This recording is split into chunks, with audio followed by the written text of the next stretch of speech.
Chapter 16:23. After Zhou took out everything from Old K's body, he teleported away. There was nothing left for him to linger on. He definitely didn't dare head to the Holy Land. Those saints probably wouldn't dare come out either, so there was nothing he could do here. If something were to come out of the Holy Land again, he might not be able to deal with it. Zhou didn't directly return to the Virtue Manor. Instead, he teleported to the planet where Moon God was. He entered the glacier crevice and saw that Moon God was still there. It was enveloped by intense moonlight and had yet to complete its evolution. Thankfully, nothing happened. Only then did Zhou feel relieved. He took out all his gains this time. The small void true salamander's companion egg was good stuff. Although it was only at the human stage, it could still evolve in the future. If it could grow to the level of the large void true salamander, it would have extremely powerful combat strength. Most importantly, the power of void lightning was very destructive against spatial objects. It might be of great use in the future, so Zhou had already decided to nurture this void true salamander. Old K's scepter was the same as the Khanate Yao. Zhou tried it, but there was no reaction. He probably needed a special physique and a primordial energy art to use it. There were also some items found on Old K's body.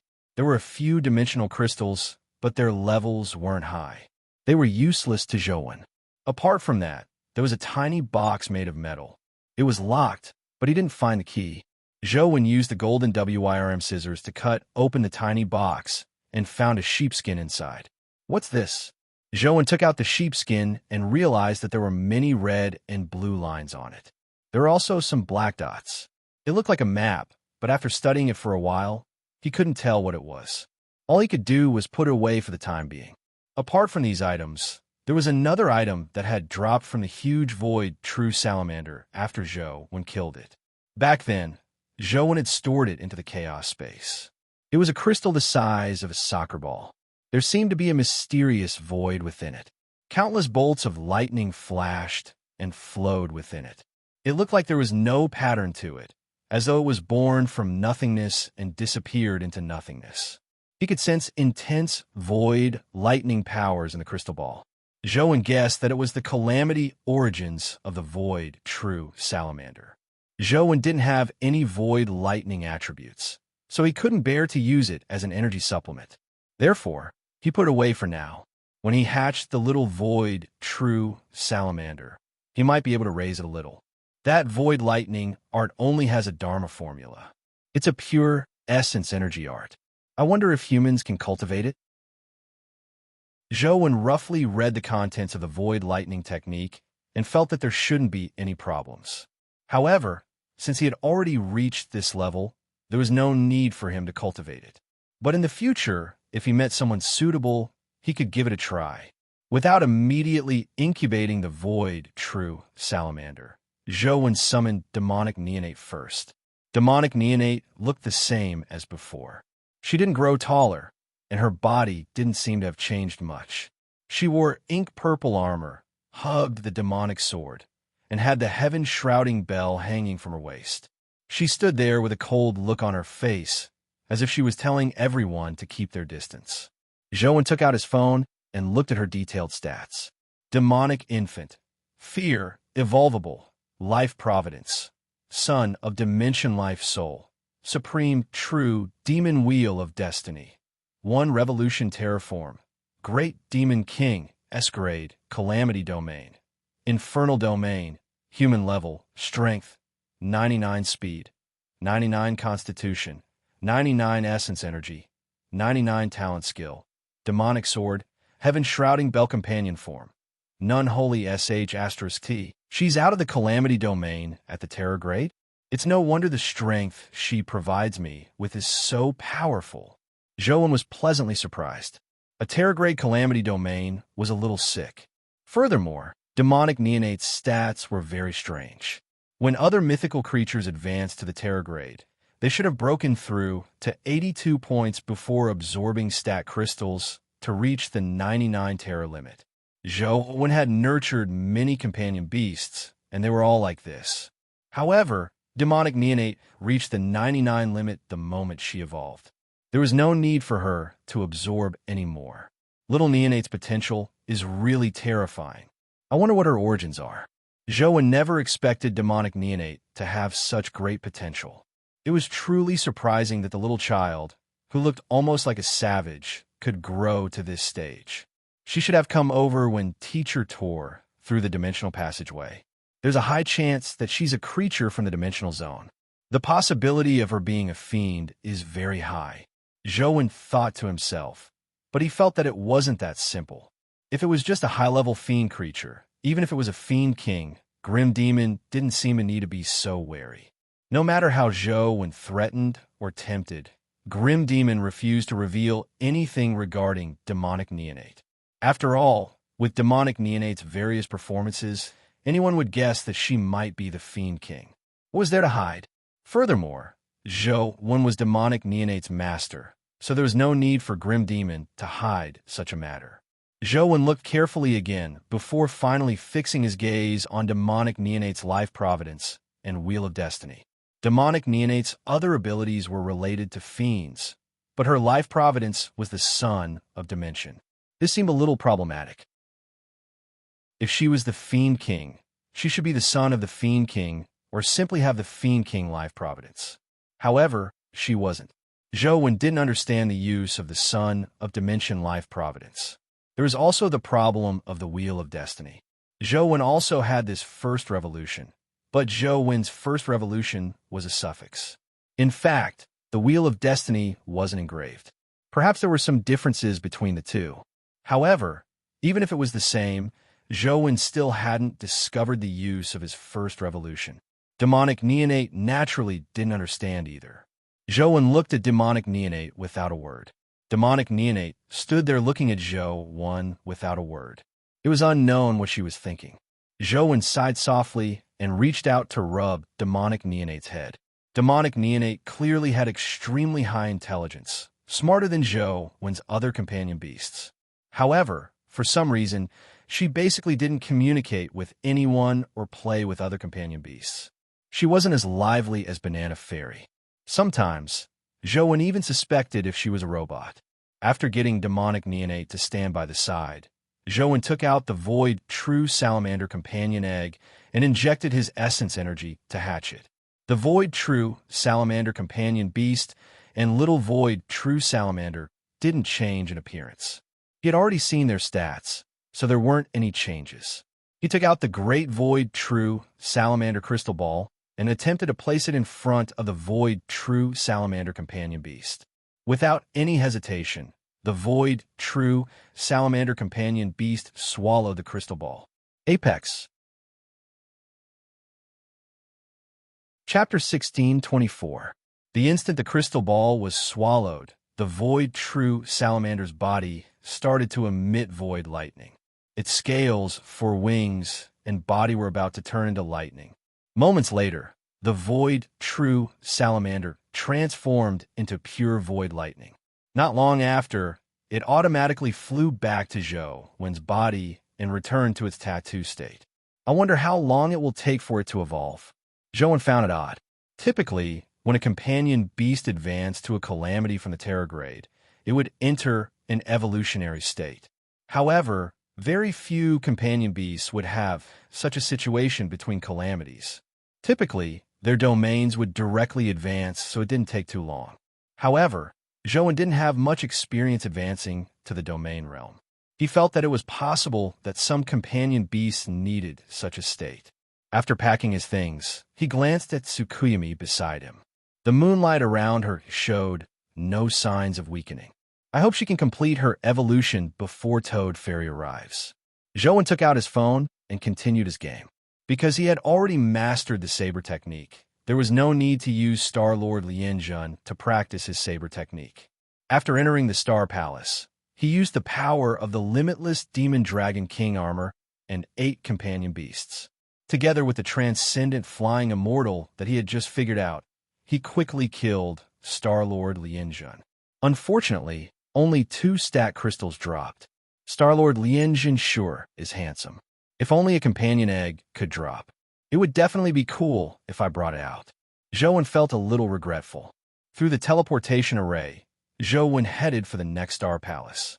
Now, All Zhou wanted to do was clear all the star palaces so that the stellar lords could respawn quickly and allow him to grind them indefinitely.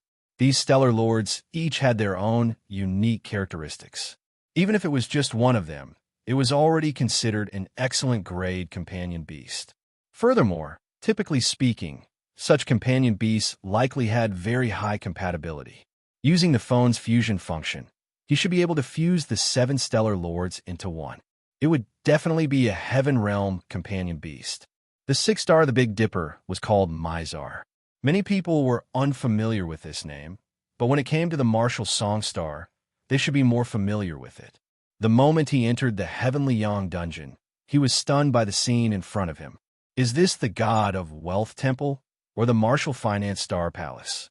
Zhou saw that the stellar lord in front of him was made of gold with all sorts of gems embedded in it.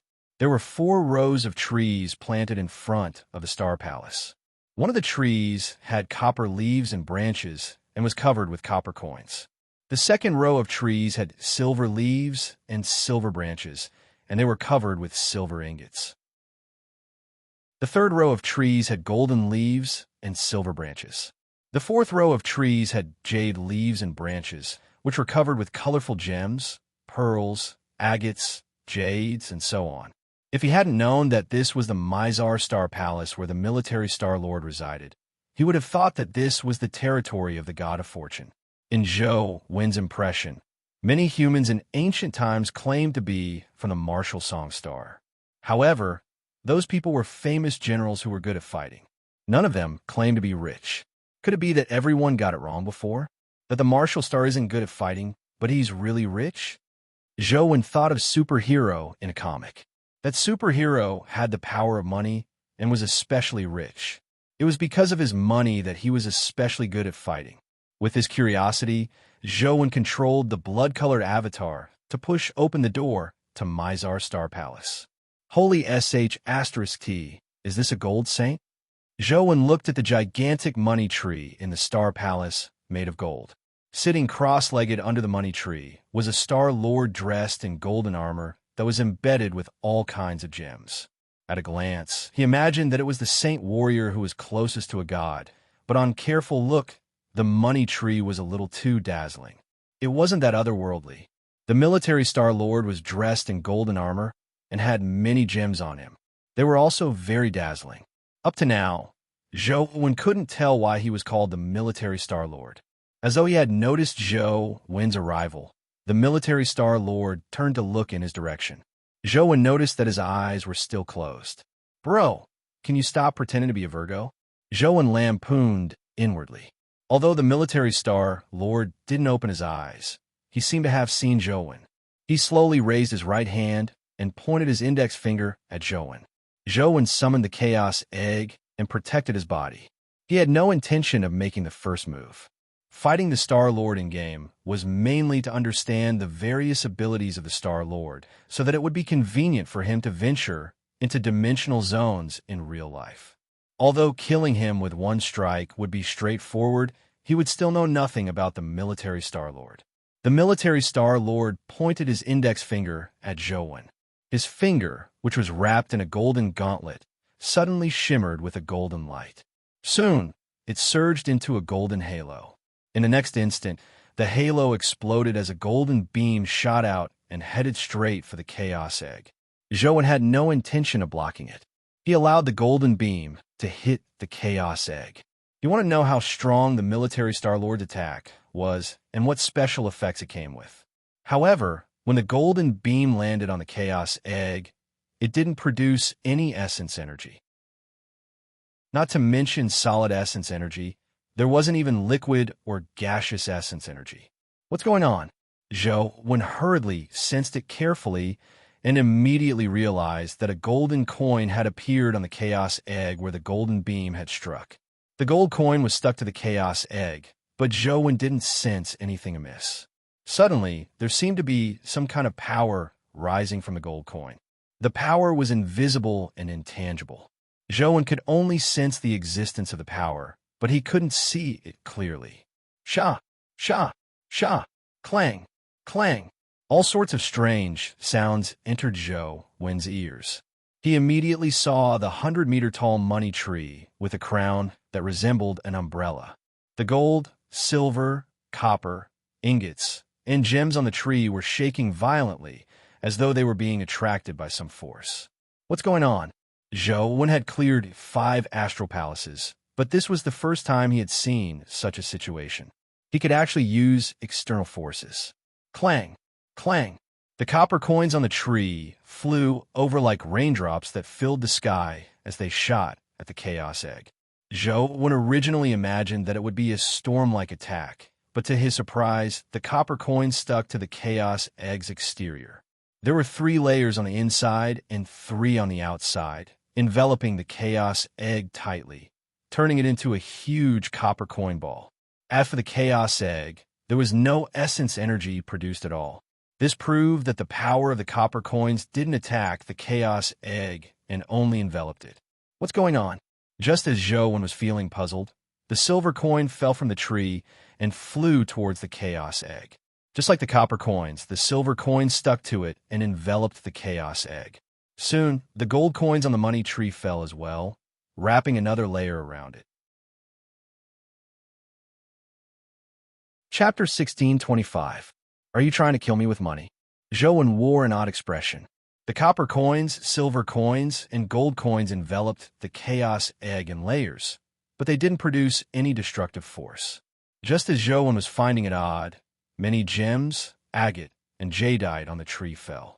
The sky shimmered with treasure light, as though it was raining gems. The gems that fell once again wrapped around the gold coins and pieced them together, forming a larger gem shell. There wasn't a single gap left. Just as Zhou was wondering what this was for, he suddenly felt the copper coins, silver coins, gold coins, and gems that were wrapped around him instantly produce a terrifying energy fluctuation. Boom! In the next moment, the phone screen emitted a rainbow-colored explosion. It was so blinding that it nearly blinded him. This happened in an instant. After a flash, the screen turned black. The blood-colored avatar, which was protected by the Chaos Egg, had been killed. In the end, those coins and gems are all-time bombs. Zhou immediately came to a realization. He had watched helplessly as others installed countless bombs on him before blowing him up. Of course, if it were in reality, Zhou definitely wouldn't have given Military Star-Lord such a chance. This was only an experiment, which was why Military Star-Lord had so much time to install money bombs on him.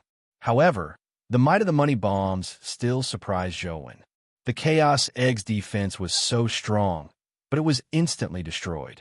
Such destructive power was probably something even a Heaven Realm expert might not be able to withstand. After entering the game again and arriving at Mizar Star Palace, Military Star-Lord tapped out the golden beam again.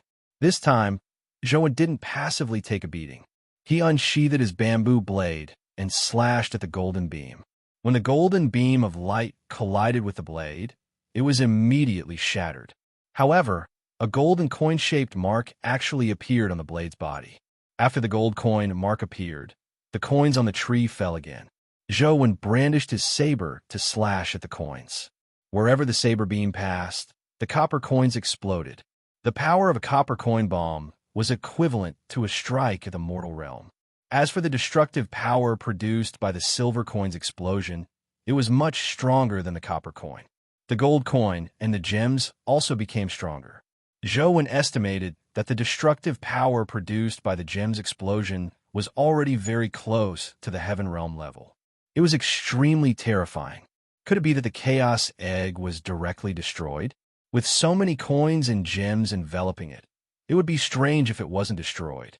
Zhou experimented again and again, gaining a better understanding of the money tree and the powers of the Military Star-Lord. The Military Star King was really good at fighting. He was extremely fast, and every strike he made was imbued with the power of money. Wherever he hit, a mark of money would appear. Then, the coins and gems on a money tree would automatically fly to the mark. As long as one was hit by a money mark, they would be attacked by an endless stream of money until they died and the money mark disappeared. Zhou realized that even a Heaven Realm expert couldn't withstand the money tree's attack. The only way was to kill Wu Xiuxing before that happened. This wasn't difficult for Zhou. Once he wore the Demon Dragon King armor and possessed the 8 pets, transcendent flying immortal could kill Wu Xuxing without coming into contact with him. However, there was one thing that left Zhou puzzled. Wu Xuxing's money power was only at the Hell stage and hadn't reached the Heaven stage. However, Shiryu wasn't able to completely seal it. Crack! Zhou transcendent flying immortal cleaved off Martial Star Lord's head. As his corpse dissipated, a dimensional crystal dropped. At the same time, a samsara stone appeared. Another reincarnation stone. Zhou was overjoyed. At the same time, he realized that the dimensional crystal wasn't an ordinary stat crystal, but a skill crystal. Apart from that, a few gems on the military Star Lord's armor also dropped. The gems emitted intense calamity-grade essence energy fluctuations. They were clearly the calamity transformation origins. Unfortunately, I can't bring these calamity transformation origins out. Zhou felt regretful. Calamity creatures needed to expend a large amount of essence energy, but companion beasts were an exception. As long as they weren't summoned, they wouldn't expend much essence energy, even if they were at the Heaven stage. Even if they were summoned, Zhou had the Chaos Egg's essence energy conversion ability. As long as he suffered enough damage, he could condense a high-level compressed solid essence energy crystal.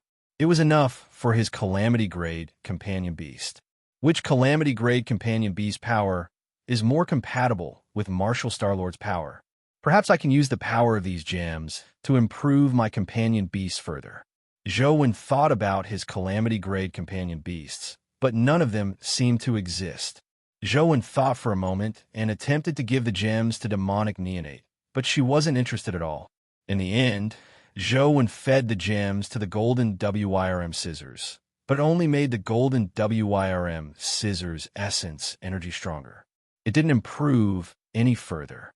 Martial Star Lord Crystal, Money Elemental Terror Transformation. Strength 99, Constitution 99, Speed 99, Essence Energy 99. The requirements for this item weren't high. Zhou had already met the stat requirements, but he really couldn't meet the Money Elemental Terror Transformation. All he could do was give it up. The Samsara Stone was a good item.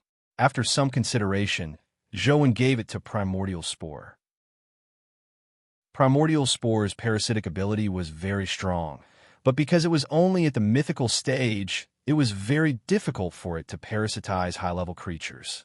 It had to raise its level before it had a chance of parasitizing high-level creatures. After all, at the Calamity grade, Primordial Spore's tiny body no longer held any advantage.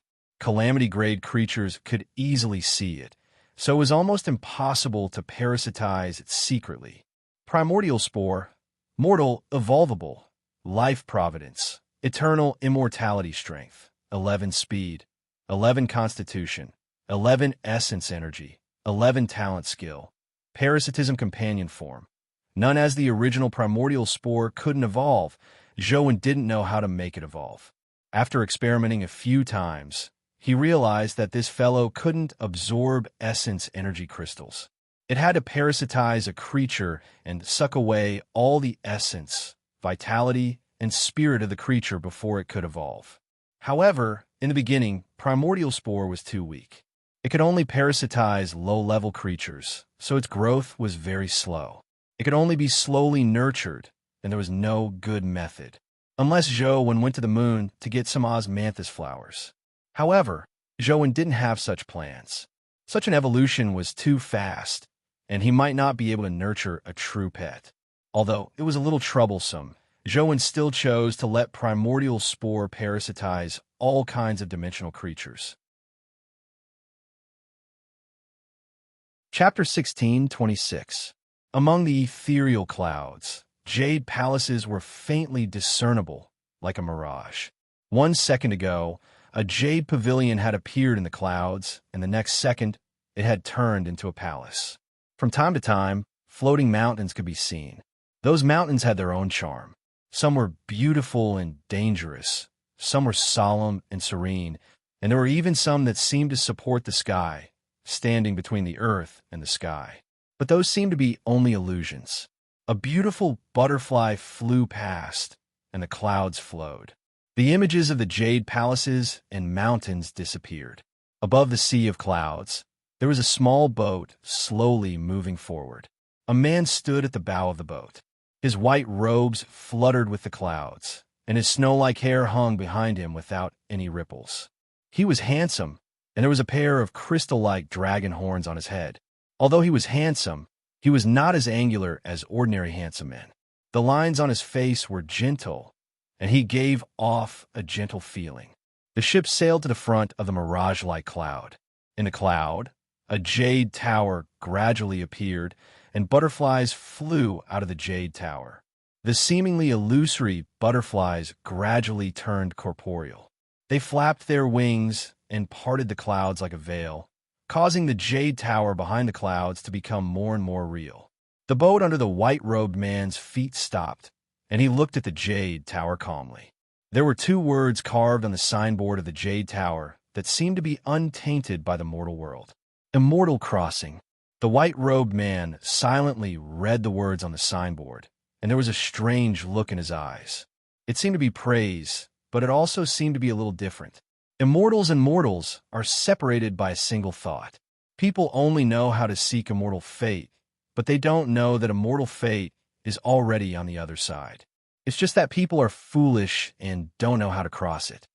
A woman's voice came from the Immortal Crossing Jade Tower. I am Wang Mingyuan, the Dragon King of the 8 tribes.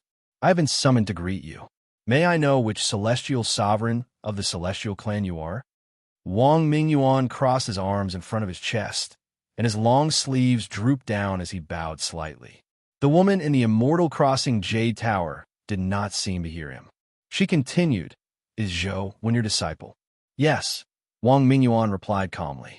Where did he get his realm of the great, all-embracing heaven? The woman asked again. Self-study. Wang Mingyuan was still as gentle as ever. Even in the celestial clan, it is rare for someone to comprehend the realm of the great, all-embracing heaven. Do you think a mortal human can comprehend the realm of the great, all-embracing heaven by himself? The woman's voice was cold. I never taught him. If he didn't comprehend it himself, I don't know how he learned it either, Wang Mingyuan said. If you can teach true celestial realm of the great, all-embracing heaven, then my celestial clan will have to respect you as their master. The woman's voice became even colder. I wouldn't dare. Mingyuan bowed slightly, his eyes lowered, but his waist did not bend. Go. Bring Zhou one to the immortals. The woman's voice sounded again.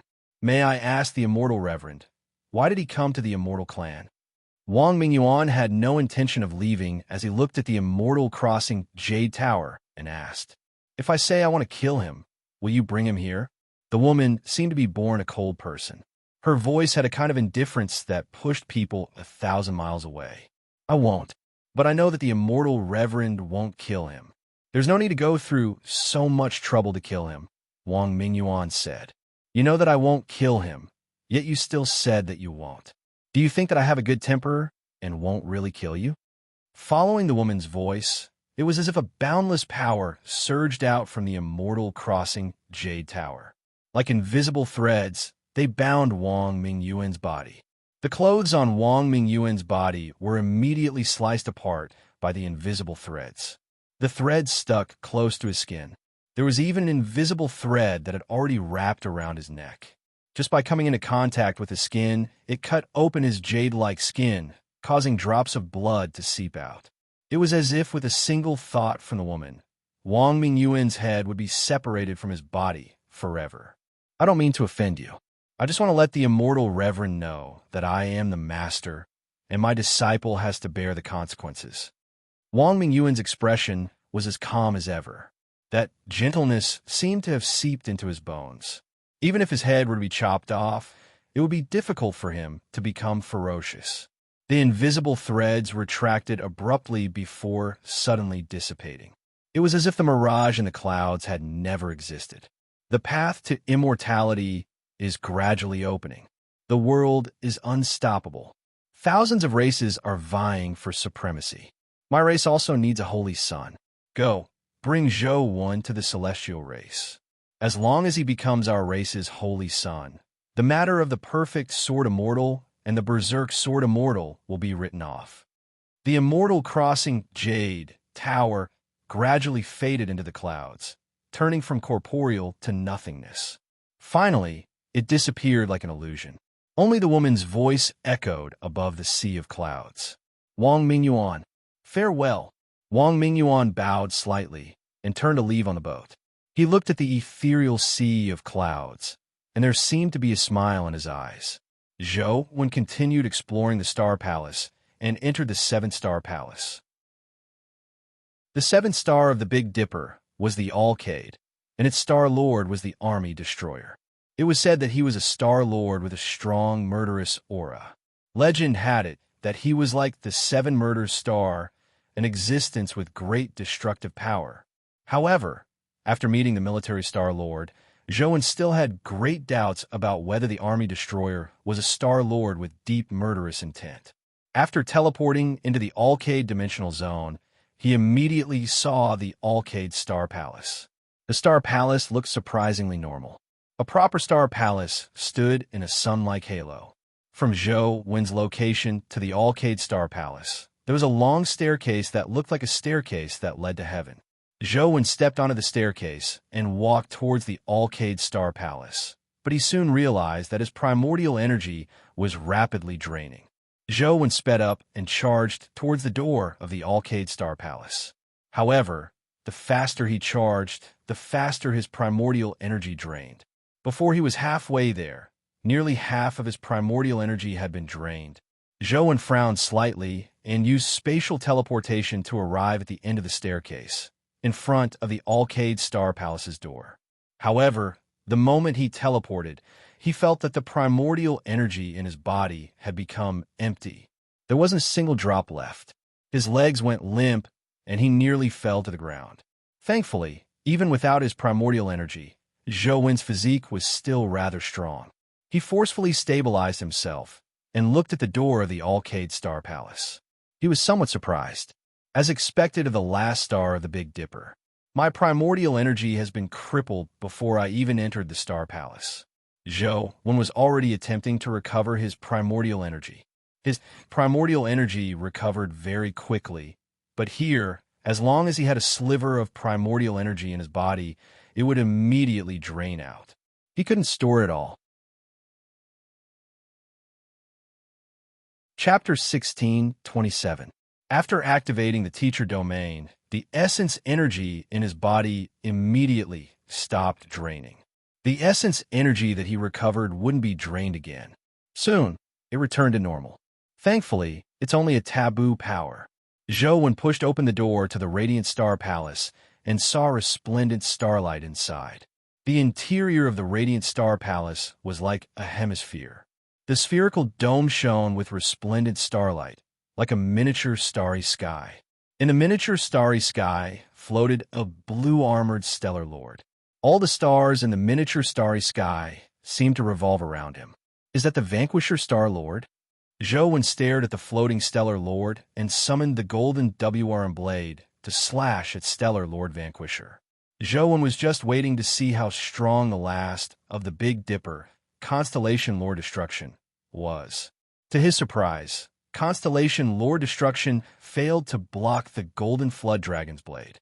He was sliced into two, and his body was split into two. Killed Calamity Creature, Stellar Lord Vanquisher. Discovered Dimensional Crystal. It's over. Zhou Wen was stunned for a while before he reacted. Stellar Lord Vanquisher had really died. Even when Zhou Wen picked up the Dimensional Crystal on the ground, he still found it unbelievable that the last Big Dipper dungeon had ended just like that. Could it be that this isn't the last Star Palace of the Big Dipper dungeon? Could there be another Star Palace behind it? Zhou Wen walked to the teleportation array, hoping to see if he could teleport to the other Star Palaces.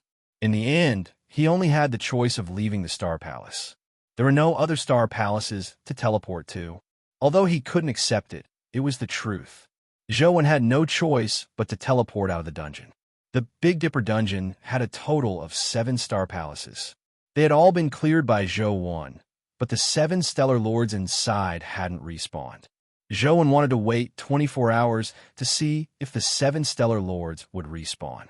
I wonder how long it will take for Tsukuyami to completely absorb the moon essence basin. Zhou looked at Tsukuyami beside him. The moonlight there didn't show any signs of weakening. He stood up and moved around. He originally wanted to summon Liz and Lim to take a breather so that they could chat with him. However, on second thought, he dismissed this thought.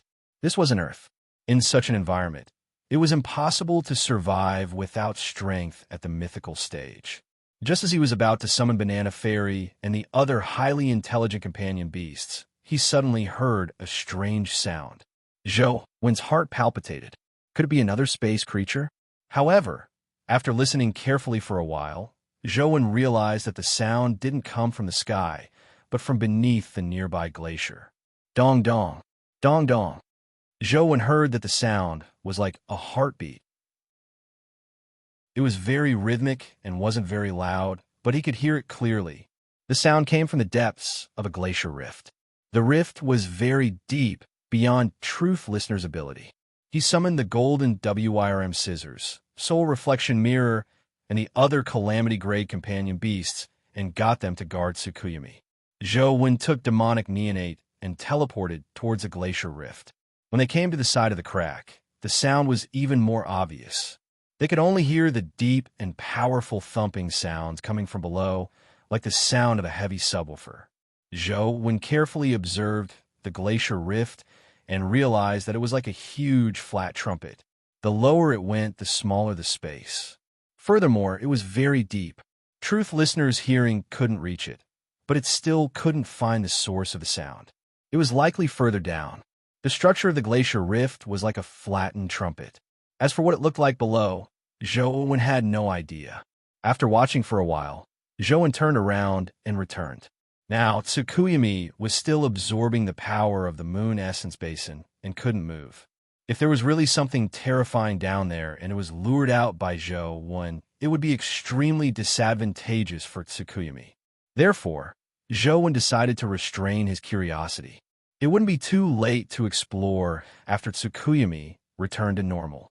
Now, Zhou was somewhat worried that the thing producing the sound from beneath the glacier rift would come out by itself.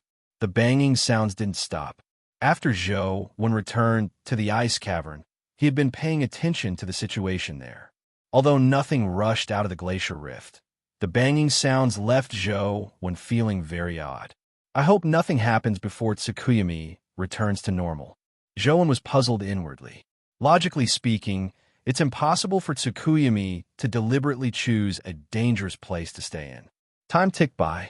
Although there was no abnormality at the glacier rift, Zhou didn't let down his guard.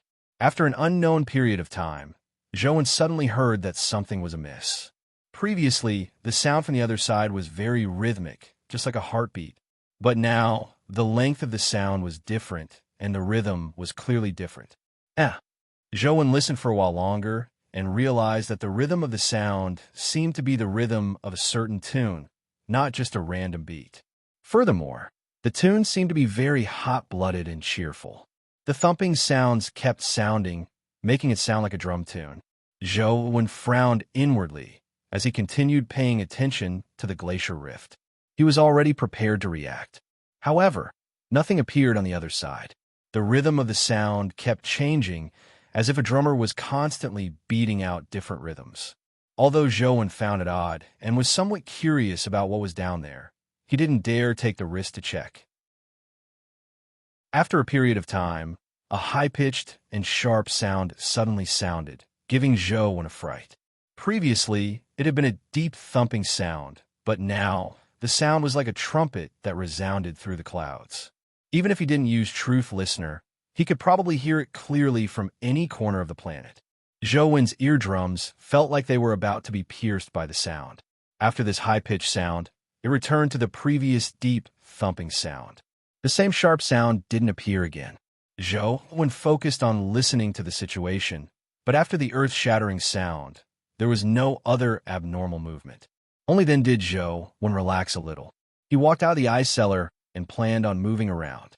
However, when he walked out of the ice cellar and raised his head to stretch his neck, he suddenly realized that there were space creatures outside the planet. Furthermore, there were more than one of them. At some point in time, there were already several different types of space creatures cruising outside the planet's atmosphere. All of them looked strange, like monsters circling a dining table. Apex. Chapter 1628. Zhou hurriedly hid in the ice cellar, afraid that the universe creatures would discover his whereabouts. Why are there so many universe creatures here? Are they here for Tsukuyumi? Or is it related to the voice under the glacier? As Zhou secretly sized up the dimensional creatures, he thought to himself, there were already 5 universe creatures that Zhou could discover. One of them was wrapped in a huge electromagnetic storm, making it impossible to tell what it looked like. Occasionally, he could see strange, snake-like tentacles extending out from the electromagnetic storm before quickly retracting. With just a glance, one could tell that the tentacle was thousands of meters long.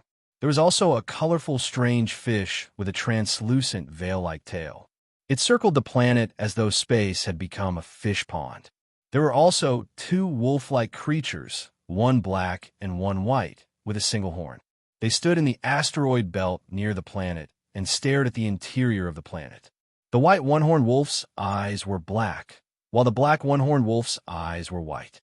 Their eyes emitted a demonic glow. There was also a dreamlike blue belt of light that circled the planet and flew at high speeds outside the atmosphere. It looked like a transparent blue belt of light, but it was unknown if it looked like this or if it had some special ability. Although he had only roughly observed them and couldn't scan them in detail due to the distance, he could tell that they were calamity-grade creatures. From the looks of it, they aren't here for Tsukuyumi, Zhou thought to himself.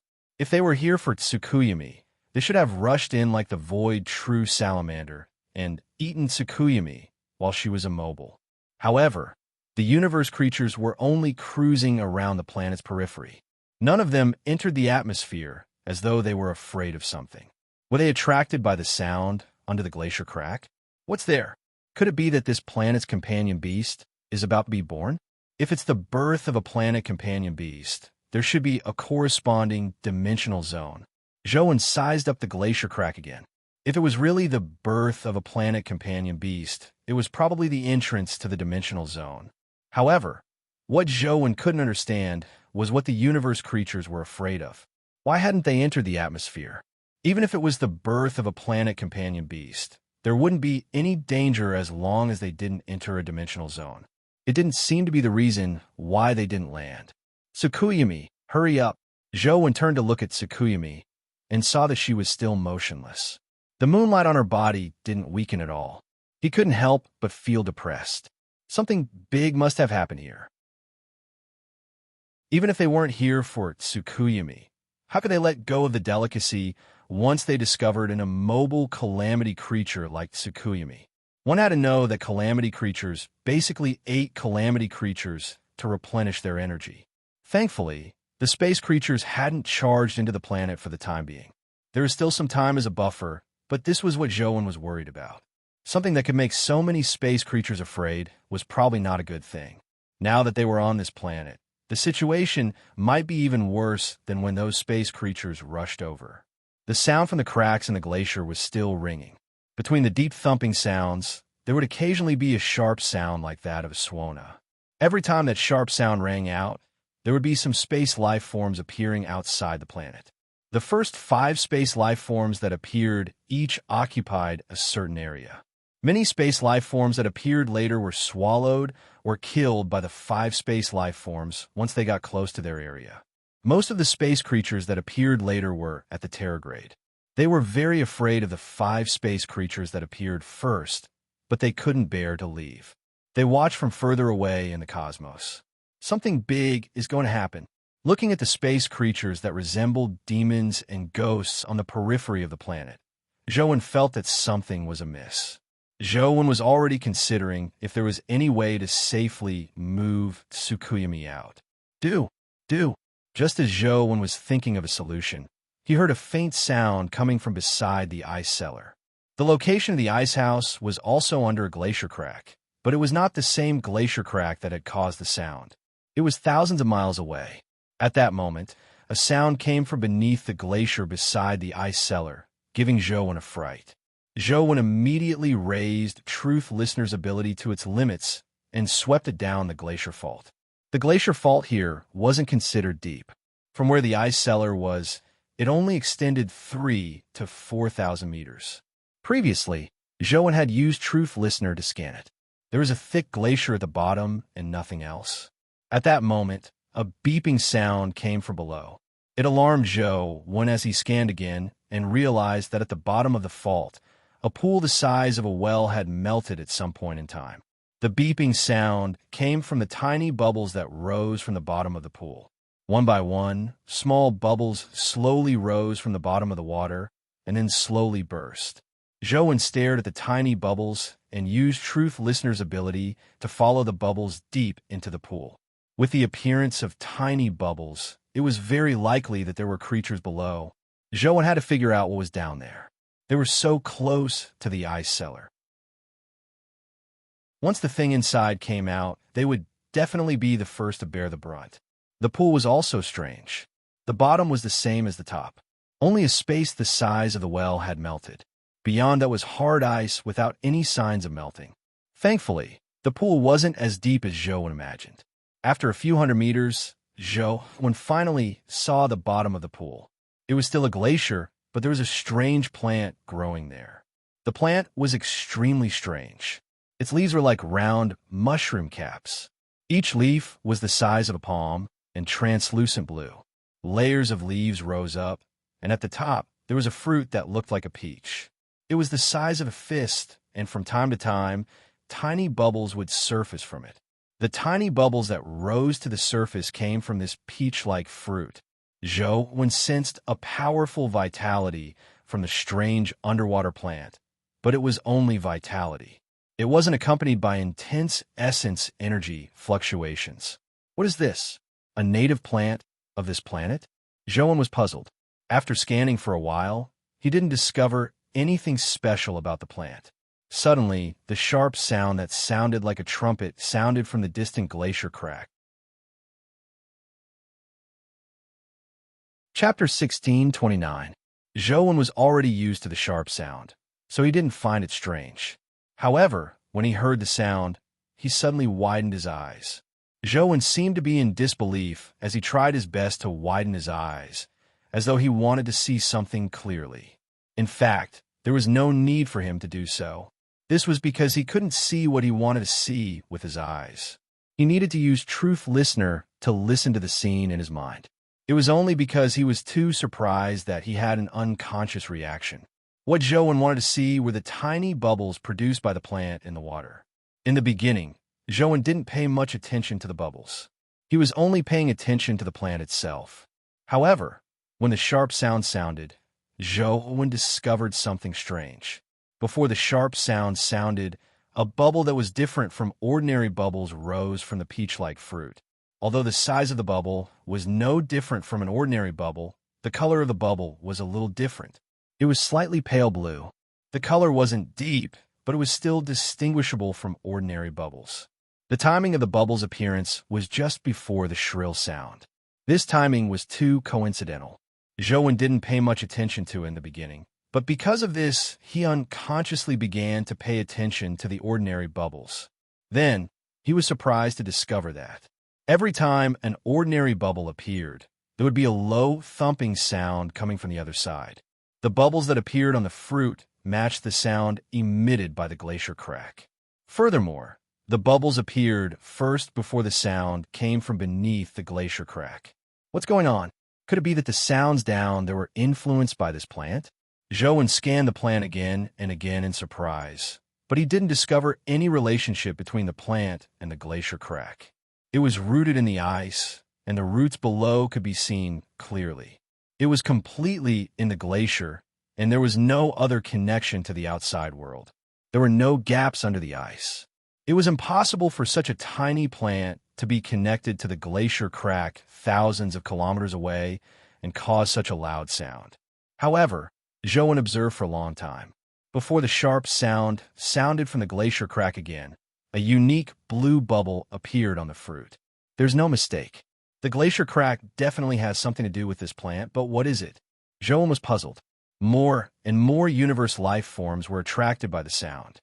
In the sacred land, the saint god was also observing the planet covered in glaciers through a mirror. Lord Saint God. Xiao and 9 sons walked in together and bowed to the saint god. Come and take a look, the Shang deity said as she looked at the mirror. Is this planet's companion beast about to appear? Nine Yang said after taking a look. A planetary companion beast is about to appear. The saint god paused for a moment before continuing. However, this planet is a little different. It probably won't be easy for its companion beast to appear. What happened on this planet? Xiao asked. The saint deity pondered for a moment and said, the companion beasts of this planet are actually no longer the original companion beasts. It's not the original companion beast? Can the companion beasts produced by the planet itself be replaced? Nanyang was somewhat puzzled. The saint god said indifferently, there's a type of bee on Earth that will lay its eggs in the bodies of other larvae. The eggs will absorb the nutrients of the larvae and grow until they finally break out. That's too cruel.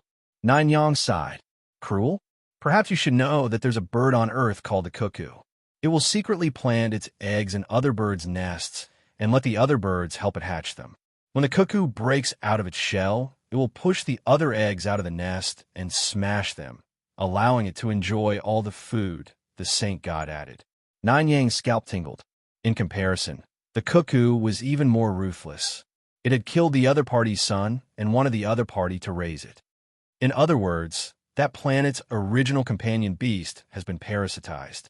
Who has the ability to parasitize a planet? Xiao asked after some thought. Another companion beast. A companion beast that appeared prematurely because the planet accidentally shattered. It had no choice but to parasitize it. The saint god paused for a moment before saying, in a mythical era, during the Battle of the Gods, a planet was accidentally shattered. Back then, many experts present wanted to snatch the companion beast that appeared prematurely, but no one succeeded in the end. It escaped into this planet. If those experts can shatter a planet, can't they shatter this planet as well? Nanyang asked.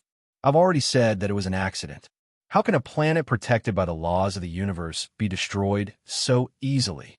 The saint god pondered for a moment before continuing. Before the companion beast escaped into the planet, it accidentally swallowed something that didn't belong to it. After you go, it's naturally for the best if you can bring back the companion beast from that planet. If you can't, kill it and take back the item inside its body. Yes. Xiao and Nanyang responded to the order. Just as they were about to leave, they were stopped by the saint god. Many terrifying existences in the dimension know of this matter. They will definitely think of a way to vie for it. Your mission won't be that easy. The saint god took out 2 items and gave them to Xiao and Nanyang respectively. The holy artifact can raise your strength to the heaven realm, but it's ultimately not the true heaven realm. You have to truly fuse with the holy artifact to advance to the heaven realm. This can help you. Fuse with the holy artifact? That's not good, right? Nanyang and Xiao were taken aback. The holy artifact belonged to the temple. They were only in charge, so how could they casually fuse with it? No matter how good the holy artifact is, it's only useful if it can be kept. Don't worry.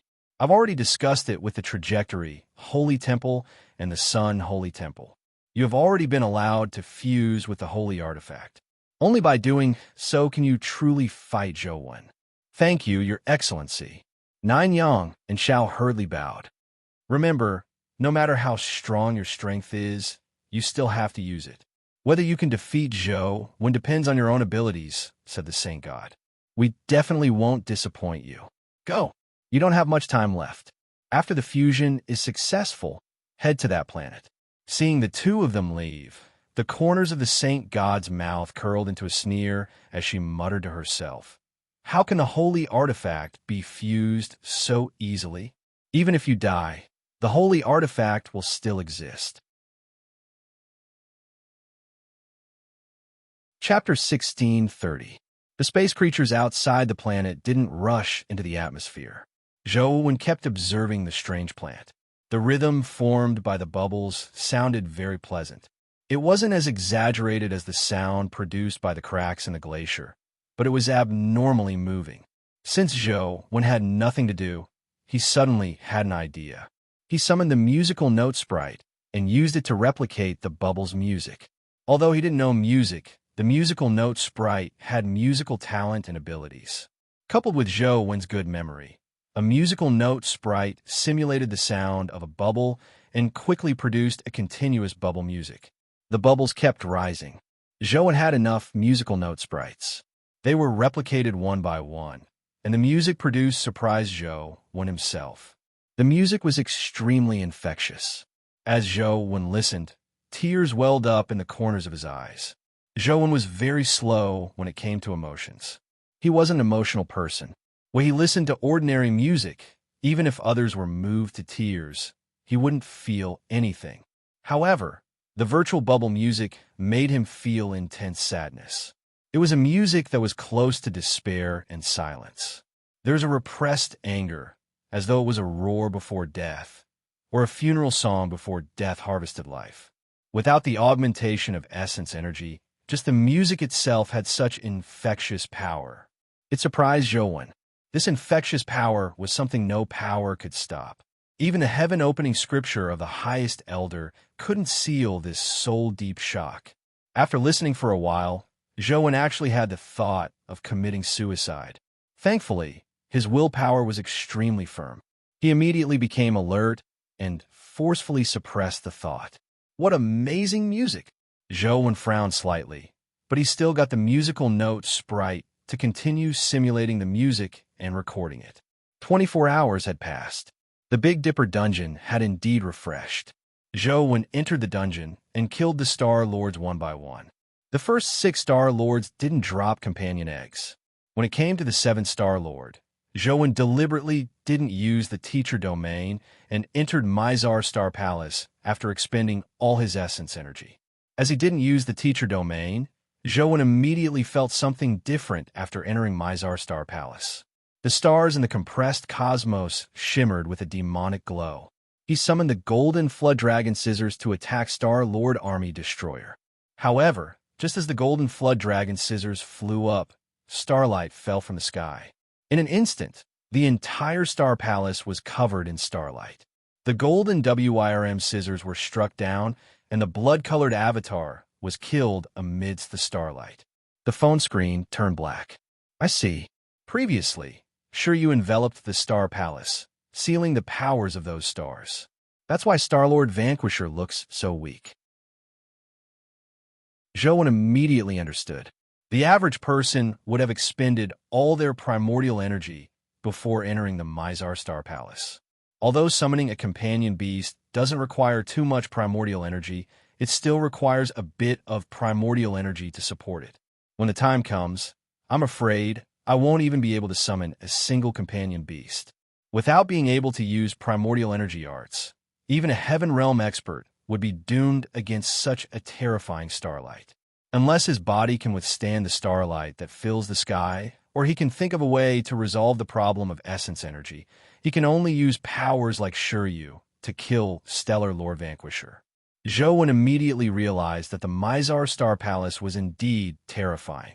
Thankfully, Shiryu could perfectly restrain Stellar Lord Vanquisher. It was too easy for Zhou to kill him. However, Zhou still wanted to give a try. Without using Shiryu, he wanted to see if there was any other way to kill Stellar Lord Vanquisher. After trying a few times, the outcome wasn't ideal. Without primordial energy, he couldn't use any primordial energy arts. He couldn't even use the Chaos Egg to withstand it. Apart from the heaven-opening scripture of the highest elder, no other primordial energy art could ignore this taboo. If I can improve the Dragon Imprisonment armor further and rely on its absolute defense, I might be able to withstand the attacks of the starlight. Unfortunately, Zhou had always wanted to raise the Dragon Imprisonment armor to the Calamity grade, but he hadn't found a good method. When Zhou attempted to kill Stellar Lord Vanquisher, the musical note sprites continued following his orders and constantly simulated the bubble music. After simulating countless notes, the bubble music finally began to repeat. However, every time it repeated, the rhythm of the music became much faster, and the appeal it produced became stronger. The sense of despair and silence would probably make an ordinary person immediately have thoughts of committing suicide. After listening to it so many times, Joan was already familiar with it. Even without the need for the musical note sprites to simulate it, he could hum the tune himself. However, Joan didn't have any musical talent. He could only hum the tune correctly, and the appeal was much weaker. In the end, he couldn't think of any other way to kill Stellar Lord Vanquisher. He used Shiryu to kill Stellar Lord Vanquisher to prevent it from affecting the respawn time of the other Stellar Lords. The respawn time of the Big Dipper dungeon was based on the time of Stellar Lord Vanquisher's death. It respawned once every 24 hours. If Vanquisher didn't die, the other Stellar Lords wouldn't respawn. After putting away his phone, Joan scanned the plant below and was surprised to discover that the plant's leaves were withering. The lowest leaf had already shriveled like a withered leaf. Soon, it fell from the stem and turned to dust in the water. The leaf at the top also began to wither. Worried that something bad would happen, Joan unsummoned the musical note sprites, but a strange scene happened. After the musical note sprites were unsummoned, the speed at which the leaves withered clearly slowed down. Could it be? Joan summoned the musical note sprites again and made them play the virtual bubble music again. Indeed, the speed at which the leaves withered increased. How strange! The speed at which the leaves withered is actually affected by the music. Joan didn't know if it was a good thing or a bad thing for the leaves to wither faster. After some thought, Joan unsummoned the musical note sprites. To Joan, the best situation was that nothing happened. From this angle, it was naturally a good thing that the leaves withered slowly. Without the musical note sprites' music, the speed at which the leaves withered was indeed much slower. Joan estimated that it would take another 50 to 60 hours for all the leaves to wither. I hope Tsukuyami can wake up before the leaves completely wither. Joan had a hunch that something big would happen when all the leaves withered and fell. Time ticked by. Even when the last leaf withered and fell, Tsukuyami still didn't wake up. Joan's eyes were glued to the remaining fruit at the top of the plant. Chapter 1631. Joan's heart was in his throat as he activated all sorts of domains. At the same time, he summoned his companion beasts. If anything really happened, he could deal with it. The last leaf had already fallen, leaving behind the peach-like fruit that was held high by the curved stem. It swayed slightly with the water ripples, and bubbles would rise from time to time. Crack! A crisp sound came from the fruit, and a crack appeared on the fruit. Then the fruit split open along the crack. Joan scanned it with rapt attention, hoping to see what was inside the cracked fruit.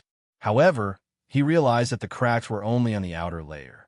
Furthermore, it was split into 3 petals that slowly hung down. Crack! Crack! Crack! The fruit split apart layer by layer like a blooming flower.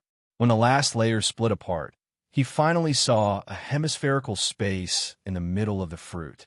A figure was inside. The figure looked like a bee and was about the size of a finger. Its entire body was pitch black like black jade. Strangely, the bee's front claw was holding a tiny black trumpet-shaped object.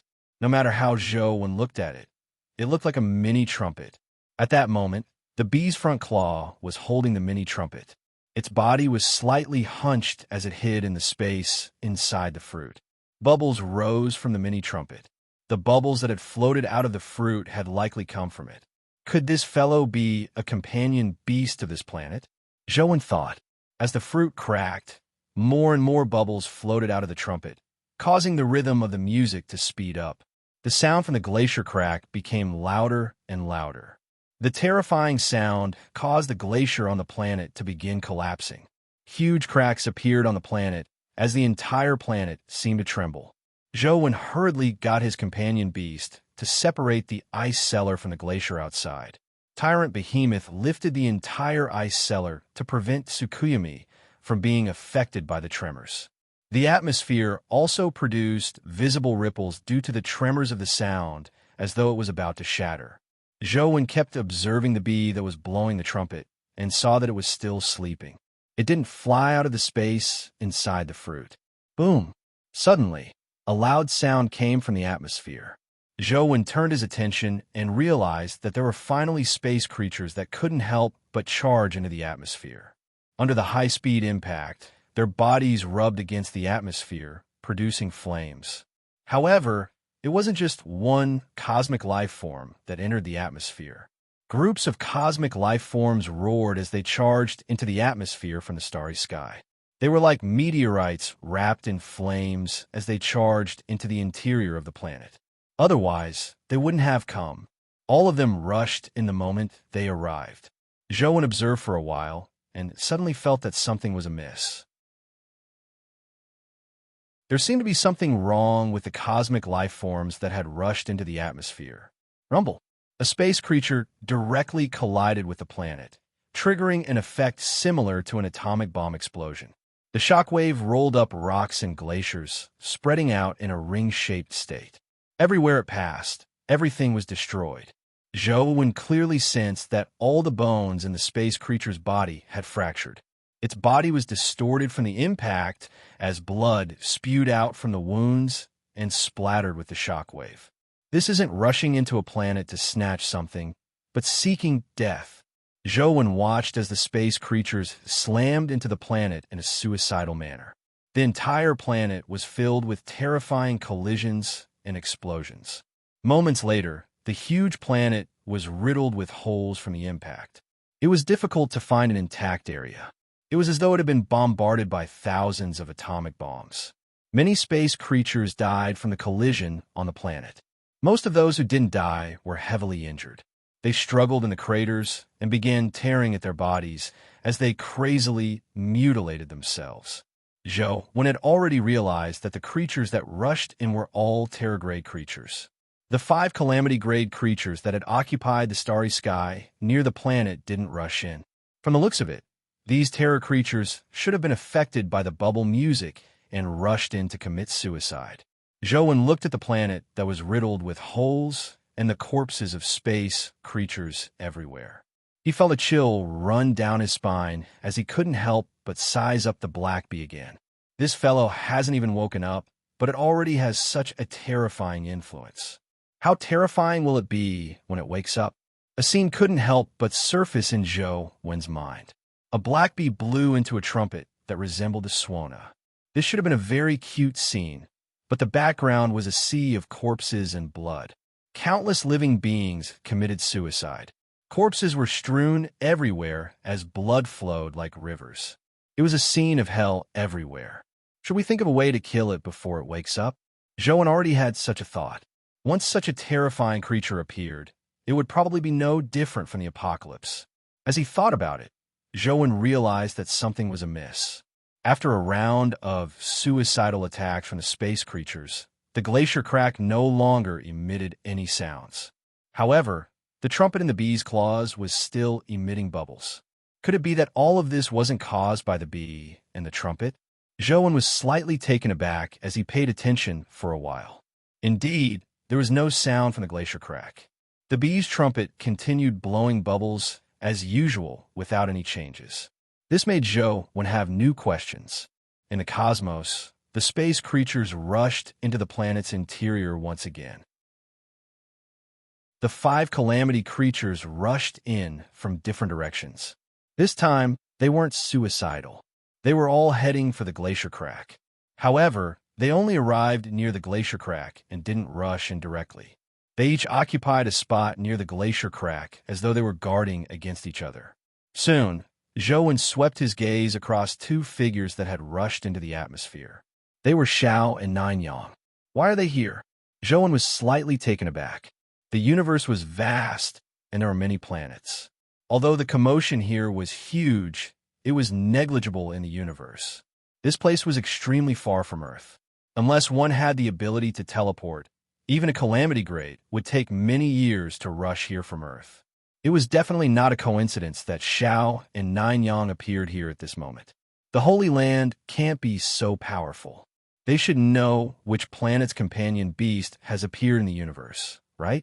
Zhou was alarmed and puzzled. Thankfully, I came in time. That companion beast hasn't appeared yet. Zhou couldn't help but listen when he heard Nine Yang speak in the sky.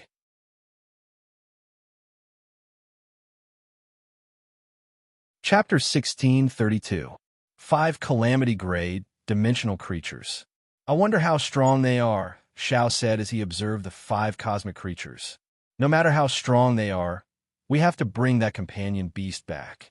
Nine Yang stared at the glacier rift and said, Lord Holy God said that companion beast is different from ordinary companion beasts. It won't appear in a normal manner. It might not have a corresponding dimensional zone and will likely rush out directly. When the time comes, I'll deal with it.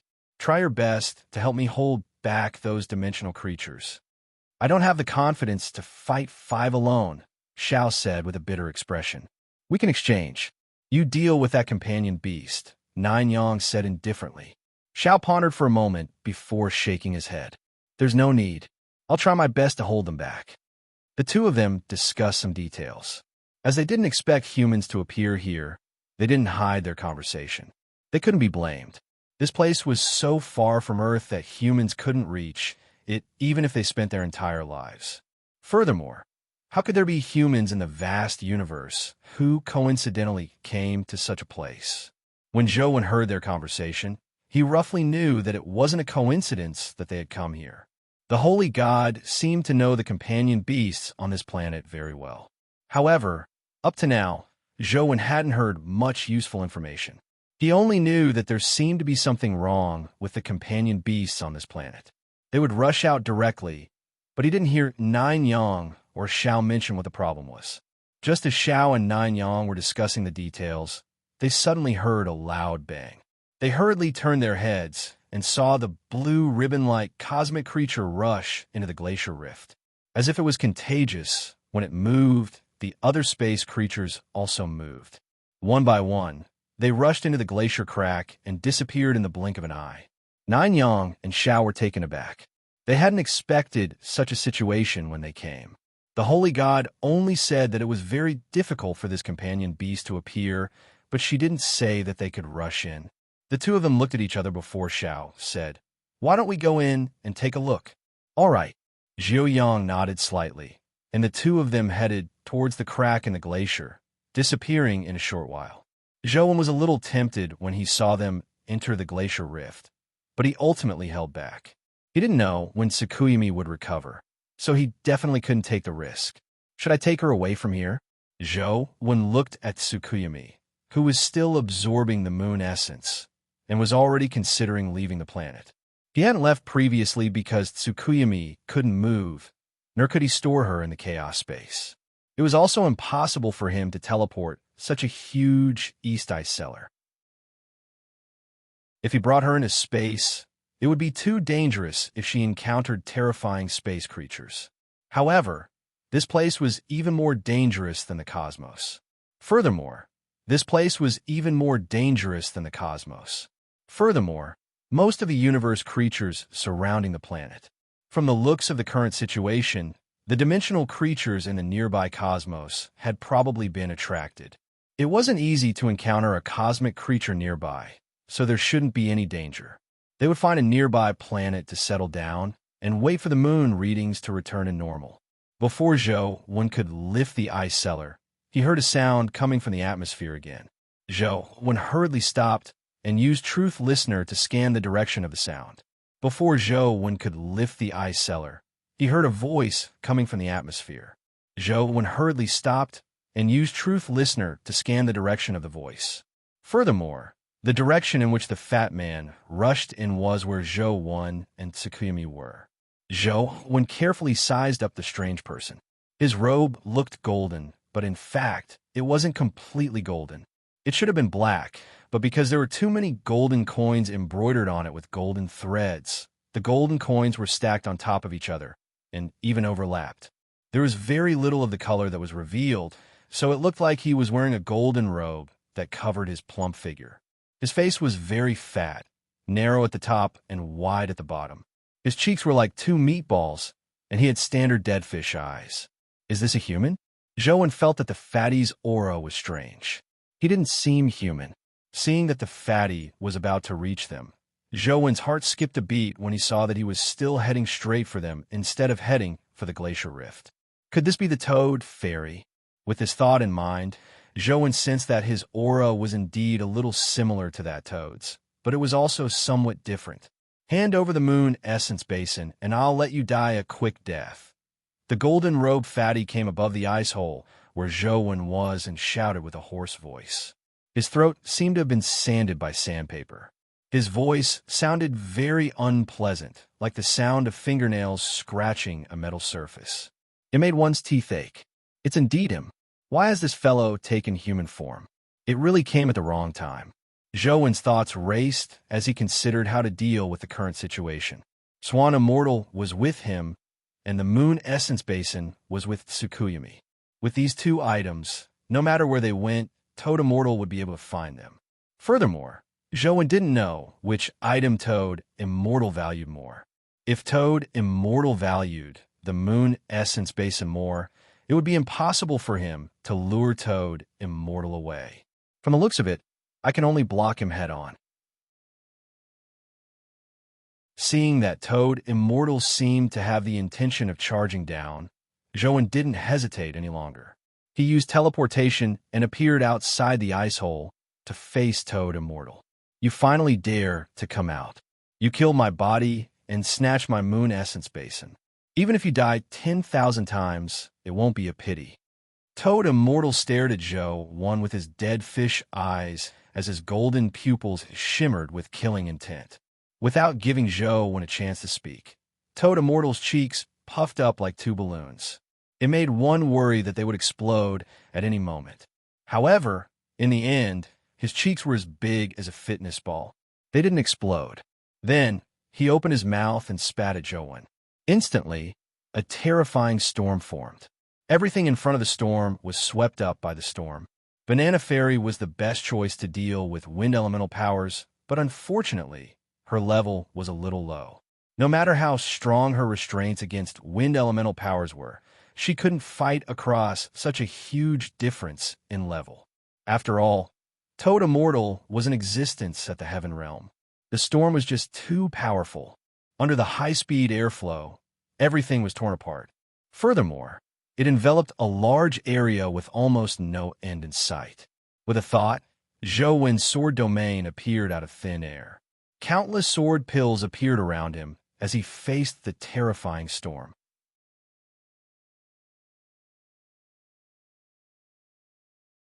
Chapter 1633. The sword domain's sword pill grew endlessly, but in the storm, it was quickly blown to the inside. A large number of sword pills vanished, unable to stop the storm's attack. A Heaven Realm wind, so powerful, Zhou couldn't retreat. At the very least, he couldn't let the battle affect Tsukuyumi in the glacier below. The Dragon King armor appeared as the powers of the 8 companion beasts augmented Zhou, causing his strength to increase tremendously. His sword domain appeared once again. The sword pill that resembled a galaxy reappeared in the storm and charged at it. With the augmentation of the 8 companion beasts, Zhou's strength was still inferior to Toad Immortal's, but the effects of the sword pill particles were revealed. After the sword pill in front disappeared from the wind, it quickly turned from the inside to the yang side and appeared again. The endless sword pill constantly attacked the storm. Even though the storm was stronger than the sword domain, as long as it couldn't destroy the sword domain in one go, it would be blocked by the constantly regenerating sword pill. The sword pill particles could constantly be regenerated, but the storm couldn't. After a period of time, the power of the storm weakened, and the sword domain's power gained the upper hand. Toad Immortal looked at Zhou in surprise. He clearly sensed that Zhou's strength was only at the mortal stage, but he had suddenly risen to a level that was infinitely close to the heaven stage. This leap was somewhat exaggerated. Furthermore, the characteristics of the sword domain surprised him. It was almost an immortal power. Even among those at the heaven stage, it was rare. The torrent formed by the sword pill tore through the storm and charged at Toad, immortal like a galaxy. Toad Immortal sneered and opened his mouth again. However, this time, he wasn't exhaling, but sucking. He opened his mouth, and countless sword pill particles flew into his mouth uncontrollably. The mouth didn't look big, but it seemed to be able to devour the world. After the sword pill particles were sucked in, they immediately lost contact with Zhou Wen. This fellow still has the ability to devour void. It's much stronger than the Toad's body from before.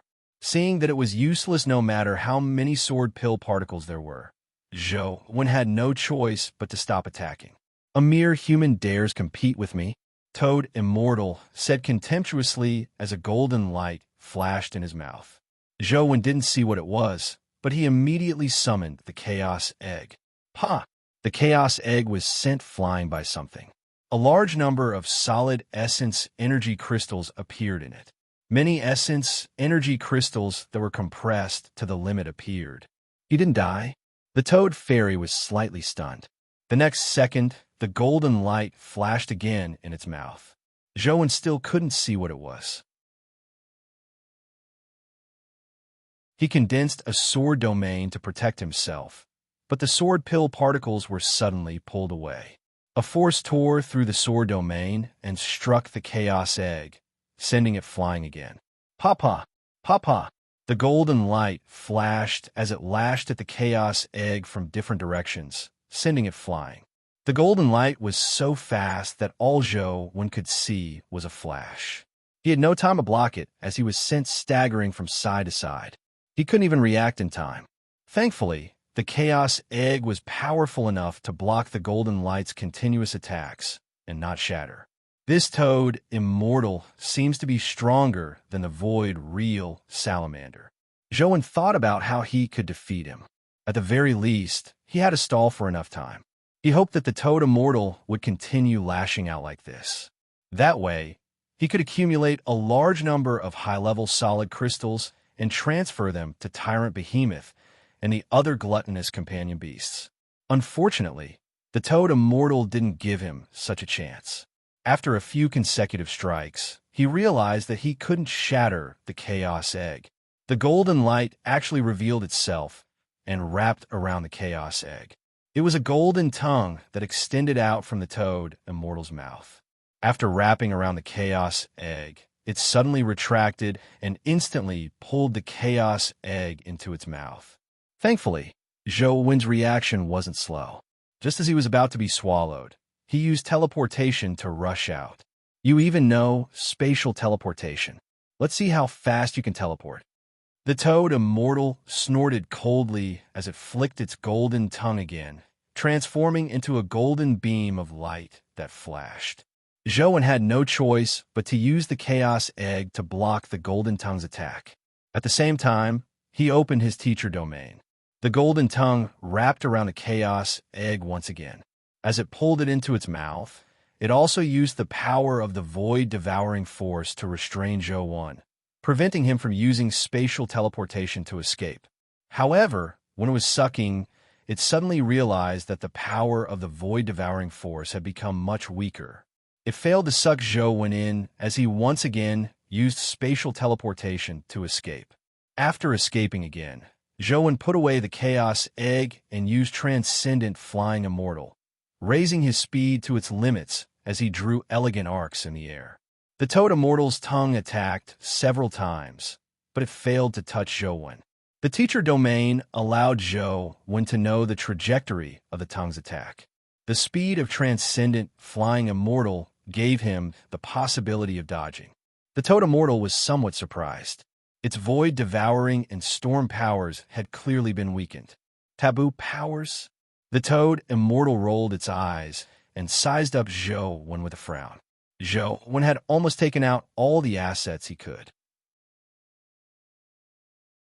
Apart from the immortal culling sword that he hadn't used, he didn't have any other means. He only hoped that he could last a little longer. During the battle, Zhou Wen consciously led the battlefield to the cosmos, but he couldn't be too obvious. He didn't want the Toad Immortal to see through him and charge straight for Tsukuyami. You still have a choice to play with taboo powers in front of me. As though it had confirmed what power Zhou Wen was using, The toad, immortal, snorted coldly.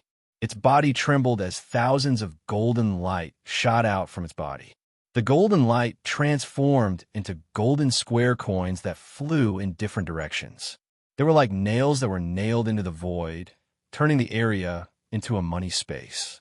Zhou immediately felt the essence energy in his body rapidly vanish. He was unable to maintain the power of the sword domain and the chaos egg. Only the teacher domain could barely maintain it. The teacher domain has met its match. Zhou immediately realized the problem. The toad immortal actually had a power similar to the teacher domain. Furthermore, the other party's strength had already reached the level of a perfect domain. Shiryu was ultimately only at the human stage. Due to the power of the 8 companion beasts, Shiryu's strength was very close to the heaven realm. However, it was only close. Compared to the true heaven realm, it was still much weaker. Now, even using spatial teleportation became very difficult for Zhou.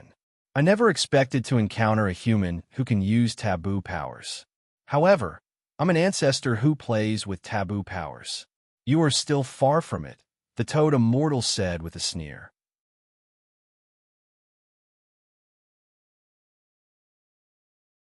Chapter 1634. If it were any ordinary person, they probably wouldn't even be able to use companion beasts in Toad Immortal's money domain.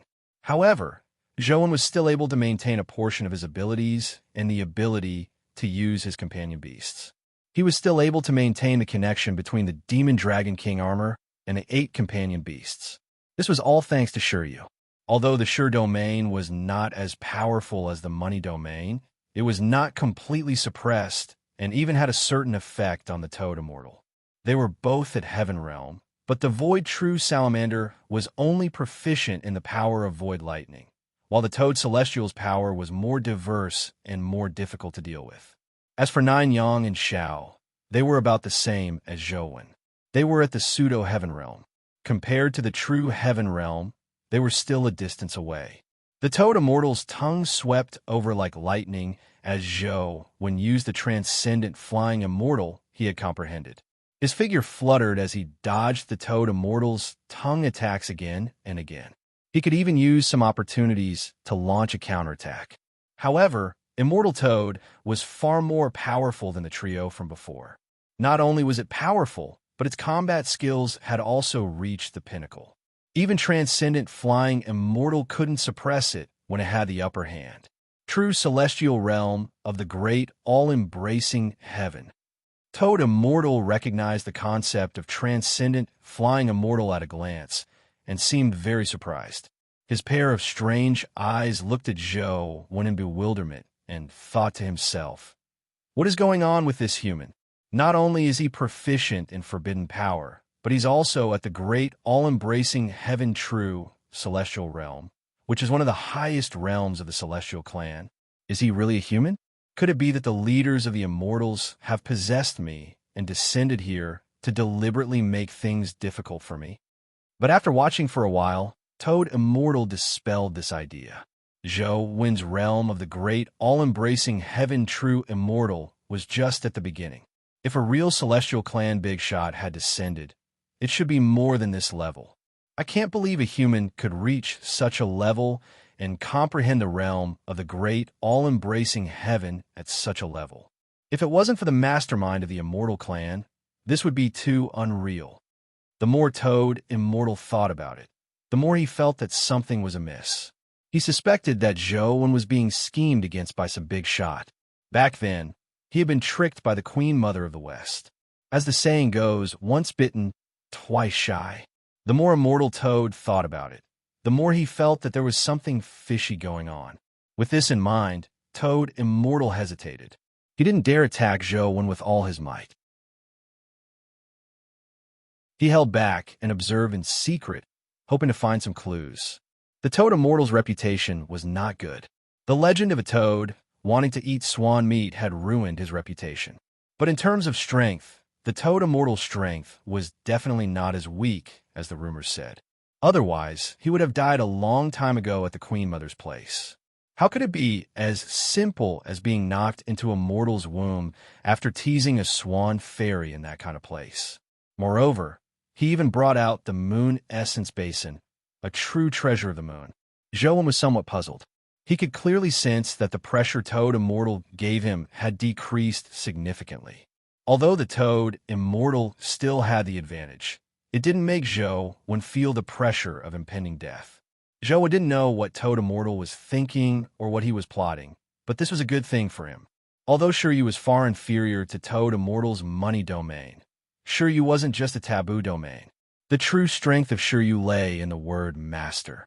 At that moment, Shiryu was constantly accumulating the trajectories of the money domain. It was as though he was completing a jigsaw puzzle, gradually piecing together the corresponding trajectories of the money domain. After successfully piecing together all the trajectories the last time, there was an additional chapter in the heaven-opening scripture of the highest elder, void lightning technique. Later on, he tried to piece together the power trajectories of Xiao Luo and Old K, but he did not succeed. At that time, Zhou had roughly guessed that the power of Shiryu's primordial energy art required at least a heaven realm perfect domain. It might even be more demanding. Toad Immortal's strength was stronger than the void true salamanders, and it was even stranger. Zhou felt that there was a high chance that he could turn the money domain into a primordial energy art. Of course, Zhou definitely wouldn't cultivate a primordial energy art. However, the process of condensing a primordial energy art was also a process of Shiryu's evolution. It would make Shiryu stronger. After condensing the void lightning blast, Shiryu could seal the heaven realm void lightning domain that couldn't be sealed. Then, after transforming the money domain into a primordial energy art, he should be able to seal Toad Immortal's money domain. When the time came, Zhou would have a much higher chance of defeating Toad Immortal. Since Toad Immortal wasn't in a rush to risk his life, Zhou was even less anxious.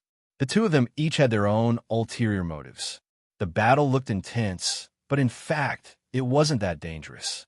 Nine Yang and Xiao rushed into the glacier rift. After passing through the glacier layer, they realized that there was still a rocky abyss beneath them that led deep into the Earth's core. There were flickering lights inside, and their vision and various primordial energy reconnaissance abilities were blocked. It was unknown how deep it was. Occasionally, they could see a strange blue light flickering below. It was still the calamity creature that resembled a blue ribbon of light flying towards the abyss. Strange. Xiao stared at the abyss and said with a frown, "What did you discover?" Nanyang asked. From a music that tempted dimensional creatures to attack in a suicidal manner, the companion beasts of this planet should be music type. But look inside the abyss. Is there any trace of music type powers? Xiao said as he pointed into the abyss. It's indeed a little strange. I don't see any music type powers. There's only a power that's close to death. Nanyang sensed for a moment before continuing. However, that dark aura of death is my Sun Divine Light's nemesis. Xiao nodded. In that case, let's go in and take a look. Don't let those calamity creatures snatch the initiative. It will be troublesome if the companion beasts are devoured by them. Nanyang nodded slightly as the Sun Divine Light bloomed from his body as he charged into the abyss. Xiao followed behind Nanyang and used the power of the Sun Divine Light to block the illusory light from the abyss. After descending an unknown number of meters into the abyss, the illusory light in front of them suddenly vanished. Inside was a huge spherical space. Is this the core of the planet? Nanyang looked around and realized that in the middle of the huge spherical space, there was a white egg-shaped object floating. The egg-shaped object looked very strange. The white outer shell looked like a membrane of some creature. It looked very thin, so thin that it was almost transparent. One could even see a blurry light penetrating through the membrane-like outer shell. On the membrane-like outer shell, one could see many black lines that resembled blood vessels. The lines were of different thicknesses and were distributed under the outer shell, but they were very prominent. No matter how one looked at them, they looked like blood vessels. Furthermore, the entire egg was like a heart, contracting and expanding. As the egg contracted and expanded, The blood vessels also became thicker and thinner. There was also liquid flowing inside, making it look ugly and strange.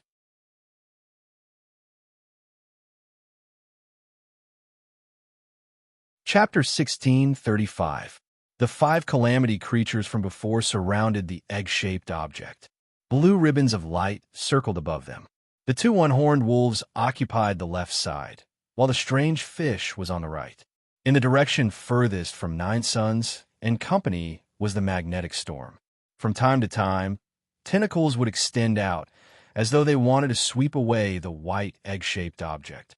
However, they didn't dare to do so and quickly shrank back. The arrival of Nine Yang and Xiao immediately raised the vigilance of the calamity creatures. They constantly sized them up.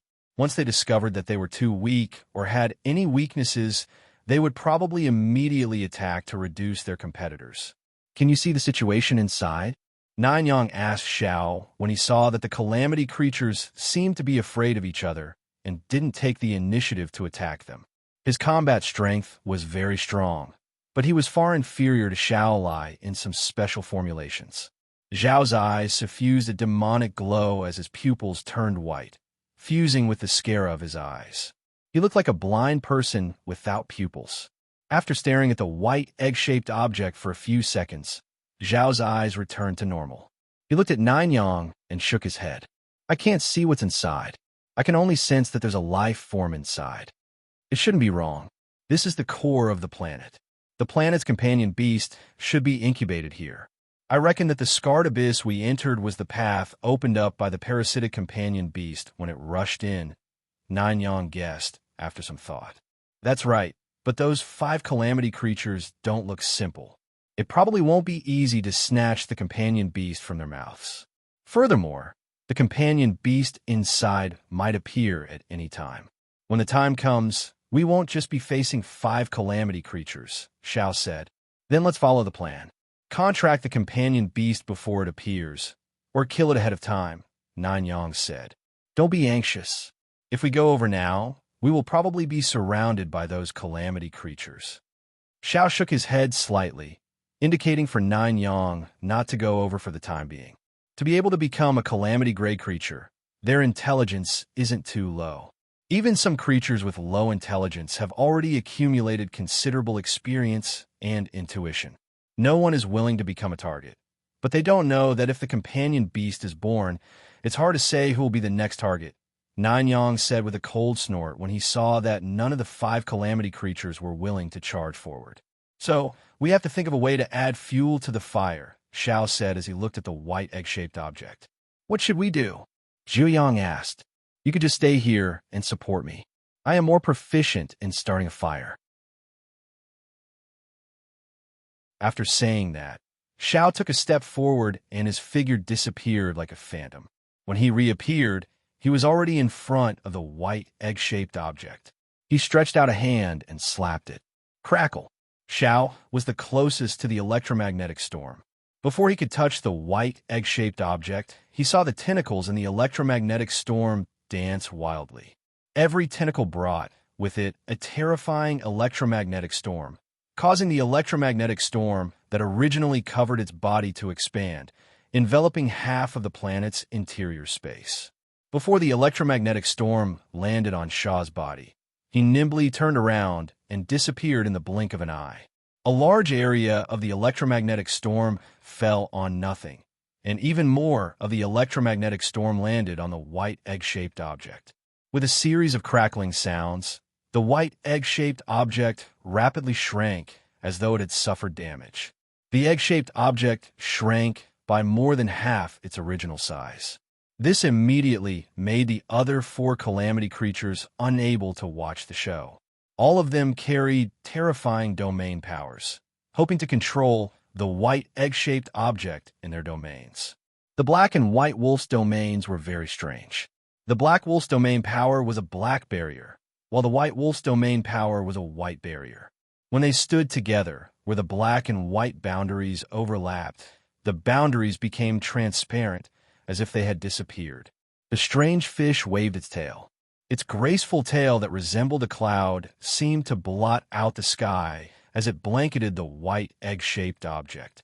The blue ribbon of light was even more direct. With a flash, it wrapped around the white egg-shaped object. Apart from the strange fish's domain powers being slower, the domain powers of the other 4 calamity creatures landed almost at the same time.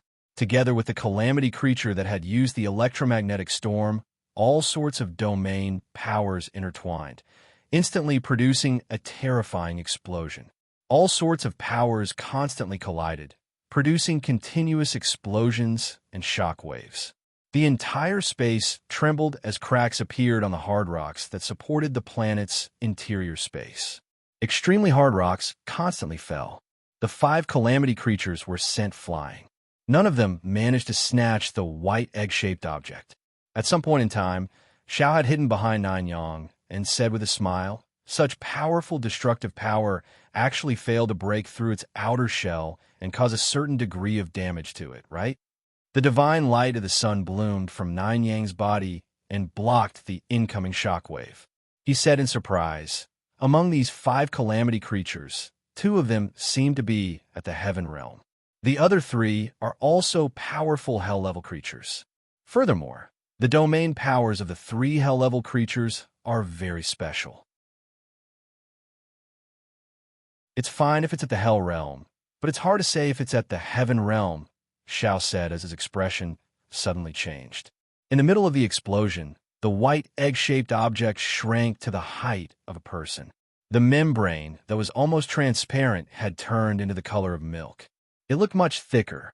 Most importantly, the terrifying explosion of energy just now had not been able to hurt it at all. What kind of companion beast was this planet's original companion beast? Is its eggshell's defense that strong? The attacks of 2 heaven realm and 3 hell realm creatures failed to injure it at all? Xiao said with a frown. "From the looks of it, your fire didn't burn very well." Nine Yang wasn't looking at the white egg-shaped object. Instead, he was looking at the calamity creatures because they were engaged in a frenzied battle. The monster in the electromagnetic storm and the strange fish were clearly at the heaven realm. Their strength was extremely terrifying. The black and white wolves were likely only at the hell realm, but when their domain powers stacked together, they could actually resist the power of a heaven realm creature. They didn't let the strange fish or the monsters in the electromagnetic storm gain too much of an advantage. The calamity creature that looked like a blue ribbon of light was likely at the hell realm, but its powers were very strange. It shuttled through various domains without being affected much. The 5 monsters fought each other, hoping to snatch the white egg-shaped object and have a full meal. However, they didn't notice that there were some thin cracks on the white egg-shaped object.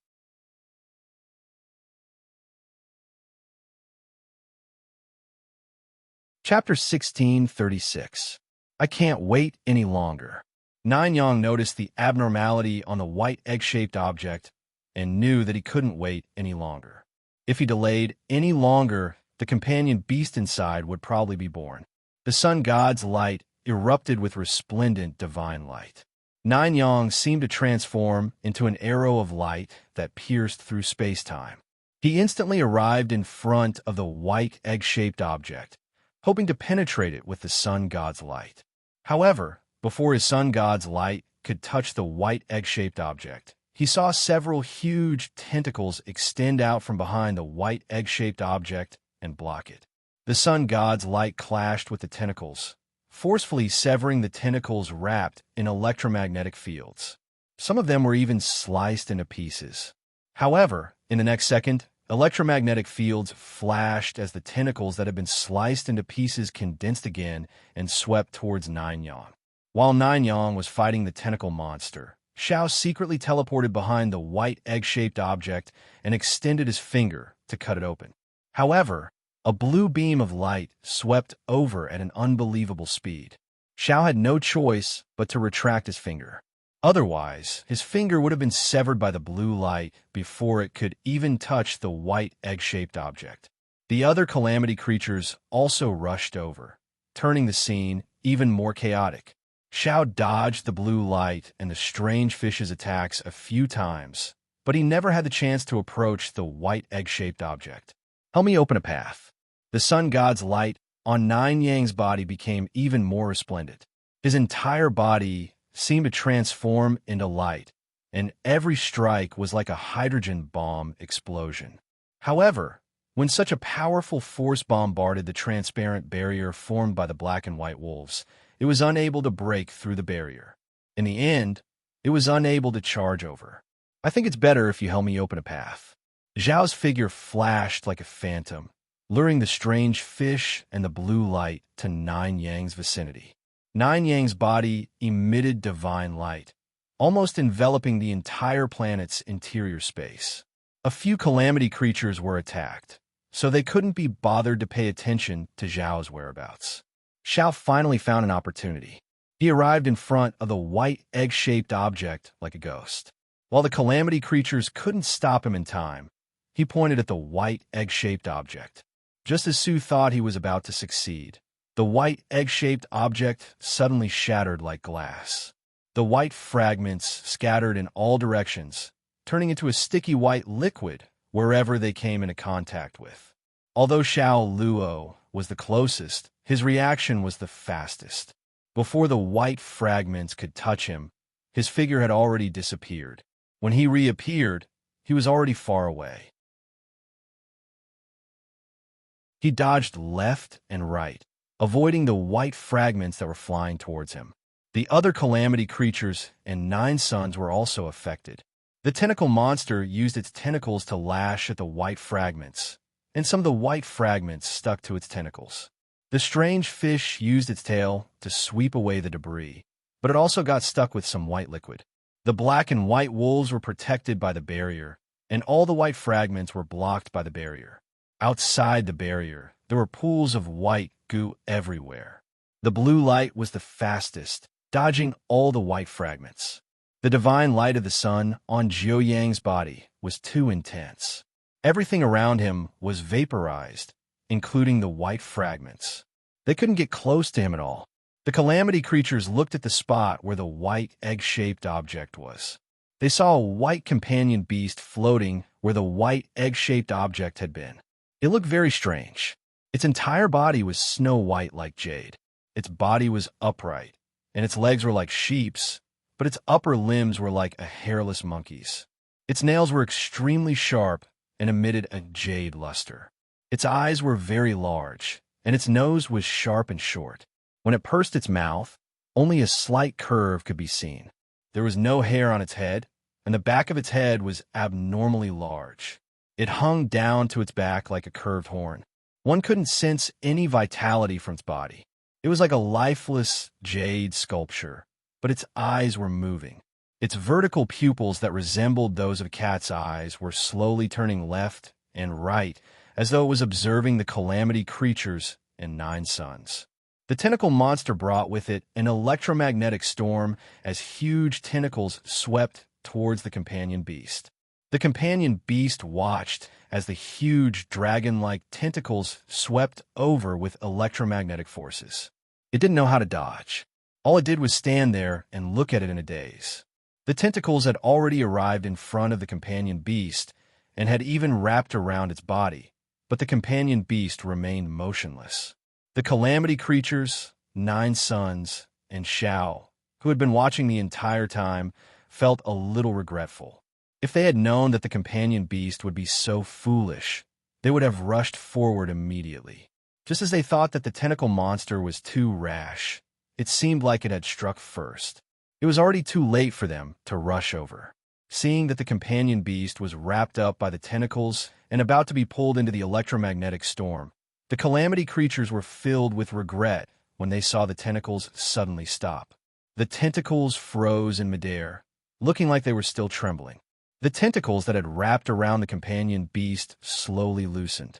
Just as everyone was wondering what had happened, they suddenly saw something white seep out from the tentacles. It was as though white paint had seeped out from the tentacles as white spots rapidly expanded on its body. At first, it looked like it had white spots, but later on, most of its body turned white and glowed with a jade-like luster. Not long after, all the tentacles, and even the body in the electromagnetic storm had turned into white jade. It wasn't just the tentacle monster. The strange fish was also experiencing the same thing. A large number of white spots appeared on its tail before rapidly spreading from its tail to its body.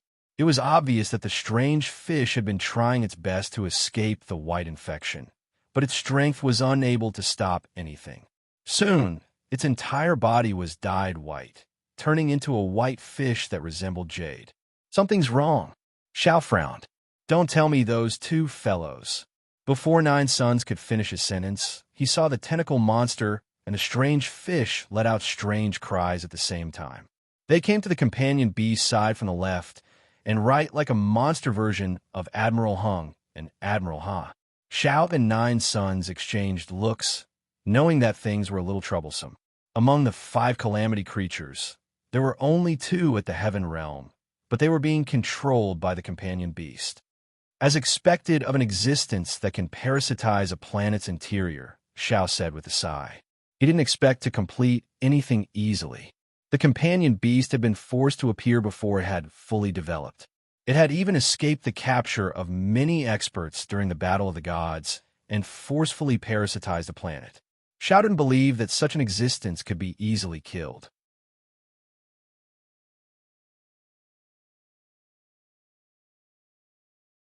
Chapter 16:37. The companion beast only watched without any intention of moving. The controlled electromagnetic tentacle monster and strange fish ferociously pounced at Nine Yang and company. Their strength didn't change, but they seemed to have become stronger. A large electromagnetic storm enveloped them. Nine Yang condensed the sun's divine light and collided with the electromagnetic storm, causing a terrifying energy explosion. Dazzling spots of light appeared everywhere, so dazzling that they couldn't open their eyes. Another strange fish's cloud-like tail scattered down, enveloping the black and white wolves, the blue ribbon of light, and Xiao. The blue ribbon of light was too fast. In a flash, it rushed out of the tail's range. Zhao's figure changed as he vanished like a ghost. Only the black and white wolves weren't fast enough. All they could do was conjure a barrier to forcefully block the strange fish's tail. The cloud-like tail wrapped around the barrier. Although it failed to shatter the barrier, the tail wrapped around the barrier and constantly shrank. The barrier was also compressed bit by bit. Seeing that the situation wasn't looking good, the blue ribbon of light headed straight for the exit. It followed the abyss's passageway to the outside world and rushed out without looking back. "Xiao, are you confident?" Nine Yang asked as he fought the electromagnetic tentacle monster. "Let's give it a try.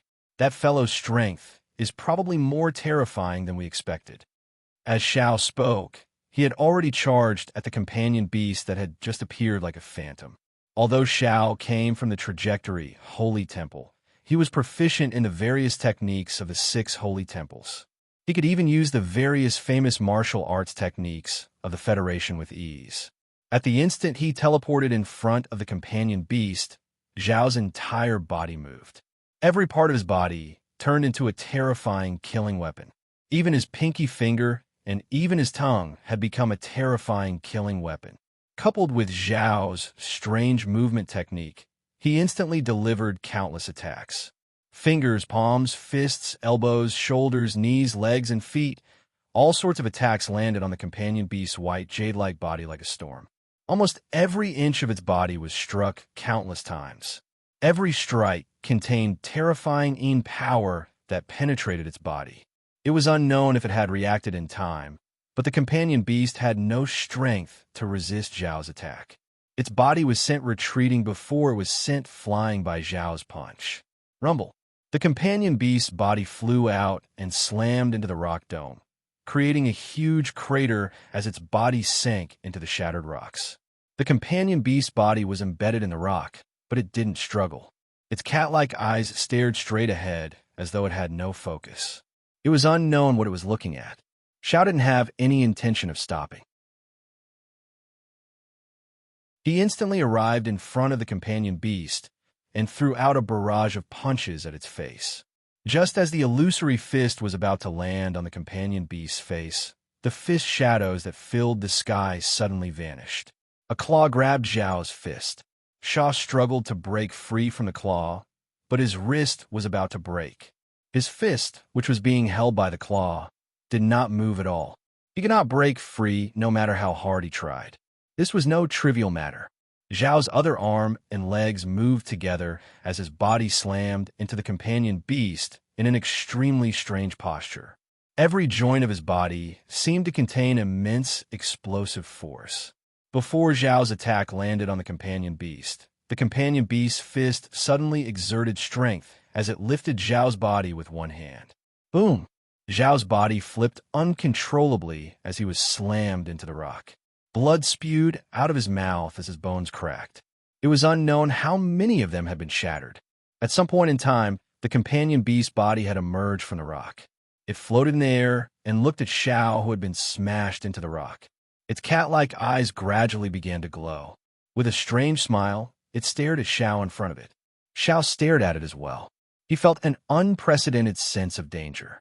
Zhao had experienced too many storms. He knew when it looked dangerous and when it was truly dangerous. Even the time he entered the Lake of Vexation had not made him feel so dangerous. Zhao, be careful. Nine Suns wanted to rush over to help, but the electromagnetic tentacle monster held him back without any fear of death. No matter how Nine Suns attacked, the electromagnetic tentacle monster's body would attract each other again before fusing into one. It was as though it wasn't a living creature at all, but an amalgamation of countless iron sand particles. Due to the existence of electromagnetism, no matter how its body was destroyed, it could eventually be attracted back and reassembled into a whole. They were both at the Heaven Realm. Although Nine Suns had absorbed the holy artifact and his offensive strength was far stronger than the electromagnetic tentacle monsters, one of them didn't defend at all and attacked with all his might. The other had to take many things into consideration. Even though he had the advantage, he was unable to escape the electromagnetic monster's entanglement. Zhao heard Nine Suns' warning, but it was already too late. In fact, he had already begun moving his body, hoping to use the power of trajectory to travel through the void and distance himself from the companion beast. However, just as his body was about to escape into the void, a claw grabbed his neck. He had already turned into a phantom, as though he didn't have a corporeal body. One of his feet had already stepped into the void as he was pulled out. Bam! The claw that was grabbing Zhao's neck pressed into the rock. Zhao's entire body sank into the rock again, causing the hard rock to scatter in all directions. Rock fragments fell everywhere. Following that, the companion beast's entire body seemed to transform into a killing weapon. Fingers, palms, fists, feet, legs, knees, elbows, and so on landed on Zhao like a storm. Just like a replica of Zhao's bombardment of companion beasts, every inch of Zhao's body crackled from the companion beast's attacks. All the bones in his body nearly broke. What was even more terrifying was that Zhao's trajectory power was unable to extricate him from his present predicament. He was forcefully suppressed here and suffered the concentrated attacks. Wow! Zhao spewed out blood as his body twisted and deformed. He sank into the rock and no longer looked like a human's body. Zhao. Nine Suns was alarmed. Although they had already estimated the companion beast's abilities to be very high, they never expected it to be this high. After fusing with the holy artifact, Zhao was already at the Heaven Realm. Furthermore, with Zhao's abilities, he was one of the best at the Heaven Realm. It was unimaginable that he would be beaten up in such a manner. Don't come over. Just as Nine Suns was about to rush over to attract the companion beast's attention, he heard Zhao's voice. Zhao's voice wasn't one of pessimistic self-sacrifice. It didn't have the loneliness of a loser, nor did it have the weakness it should have. Anyway, it had a terrifying sense of madness. Nine Suns looked at Zhao in puzzlement and realized that there was still blood at the corner of his mouth. However, his eyes were somewhat terrifying. His eyes seemed to be filled with madness.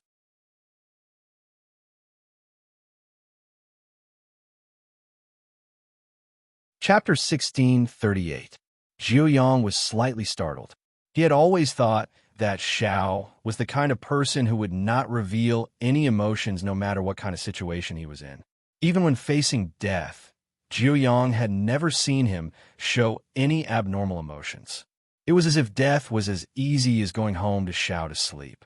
The cultivation path of a saint was very cruel. Every saint was very strong, but that did not mean that every saint had amazing talent. It was because saints without outstanding talent or achievements had long been eliminated. Therefore, to outsiders, as long as they came out of the Holy Land, they seemed very strong, but they did not know how cruel it was. Nine Yang remembered very clearly that he had seen Xiao when they were very young. At that time, Xiao was a Path Holy Temple candidate saint, and he was a Sun Holy Temple candidate saint. They rarely had the chance to meet, but every once in a while, the 6 temples would have a joint test. All the 6 temples' saint candidates would participate in the test together. The last few in the test would be directly eliminated. As for where the eliminated saints went, no one knew. Anyway, they had never been seen again. Nine Yang was the kind of person who took a long time to warm up and accept new things. Therefore, his ranking was very low every time. There was one time when he almost fell into the list of eliminated people. It was at that time that he noticed Xiao. Xiao was about the same age as him. Back then, they were still children, just a little over 10 years old. In the past, Nine Yang had not noticed Xiao, because during the joint test between the 6 temples, the better the saint candidate's saint results were, the closer they would stand. Nine Yang had always stood at the back, and Xiao had always stood in front. However, this time, Xiao stood behind Nine Yang. This was also the first time Nine Yang had paid attention to Xiao seriously. That time had been very dangerous. Xiao was only one place away from being eliminated. All the saint candidates, after Xiao had been pulled out, and they had never seen them again. Back then, a child who was also at the back and was more familiar with Xiao asked Xiao, "Xiao, your actual combat ability is so impressive. You can at least be in the top 3. Why did you lose?" "Because I'm not good with my left hand." Xiao's answer made Nine Yang, who was standing by the side, feel very strange.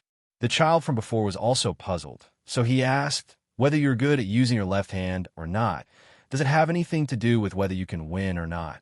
"I want to use my left hand to defeat all the prospective holy disciples, so I only use my left hand. However, I lost miserably. However, from now on, I will only use my left hand until I defeat all the prospective holy disciples in the 6 halls joint test," Xiao answered. When Zhuoyang heard this, he did not think much of it. In such a cruel competition, if Su only used his left hand, which he was not good at, to fight, he was afraid that he would die miserably in the future.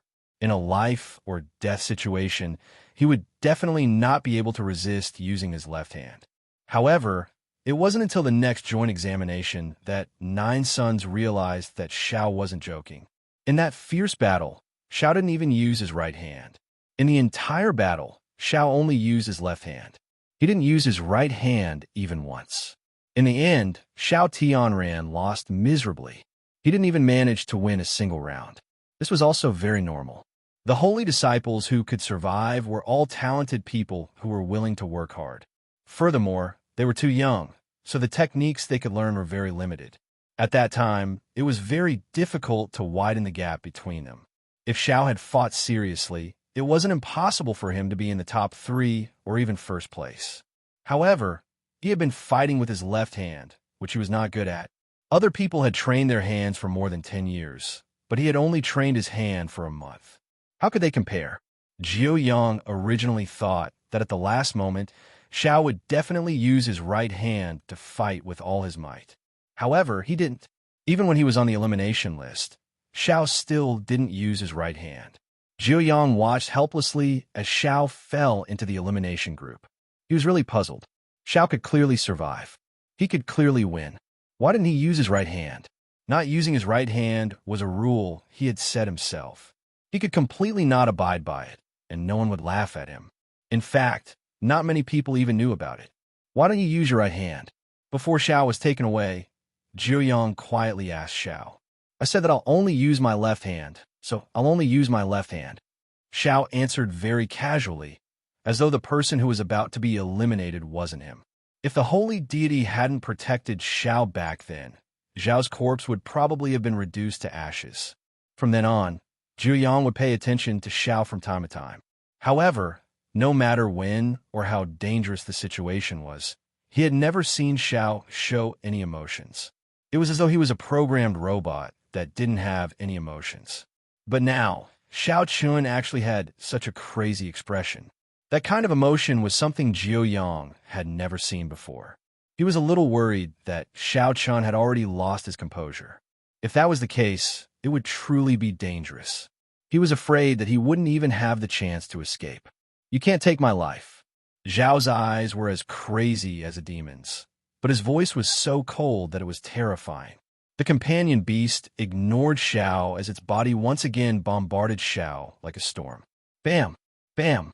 Bam! Bam! The companion beast attacks were forcefully blocked by Xiao. Xiao Luo didn't dodge. Instead, he blocked all of the attacks head-on. At such a close distance, Xiao Luo was able to block all of the attacks that were as fast as lightning. His reflexes seemed to have reached an unimaginable level. Even an attack that was right in front of his face would be blocked by Xiao. No, it's not purely fast. It's more like Xiao has long sealed off all possibilities. No matter how the companion beast attacks, it will eventually deliver itself to be blocked by Xiao. How? How powerful! Nine Yang's eyes wavered as though he was in disbelief. He had always thought that he was the strongest among all the holy disciples in terms of combat ability and intent. However, Xiao Luo, who was as crazy as a demon, had shattered his understanding and made him doubt himself. Without a doubt, Zhao's combat strength wasn't weaker than his. His intent was even stronger than his. This was somewhat different from the Xiao he knew. Zhao's eyes were filled with fighting spirit, but his actions were calm and decisive like a machine. He didn't make any mistakes in that crazy battle. How'd he do it? Nine Sons was shocked, but also a little suspicious. This was almost a different person from the Xiao he usually knew, but he was clearly Xiao. It couldn't be fake.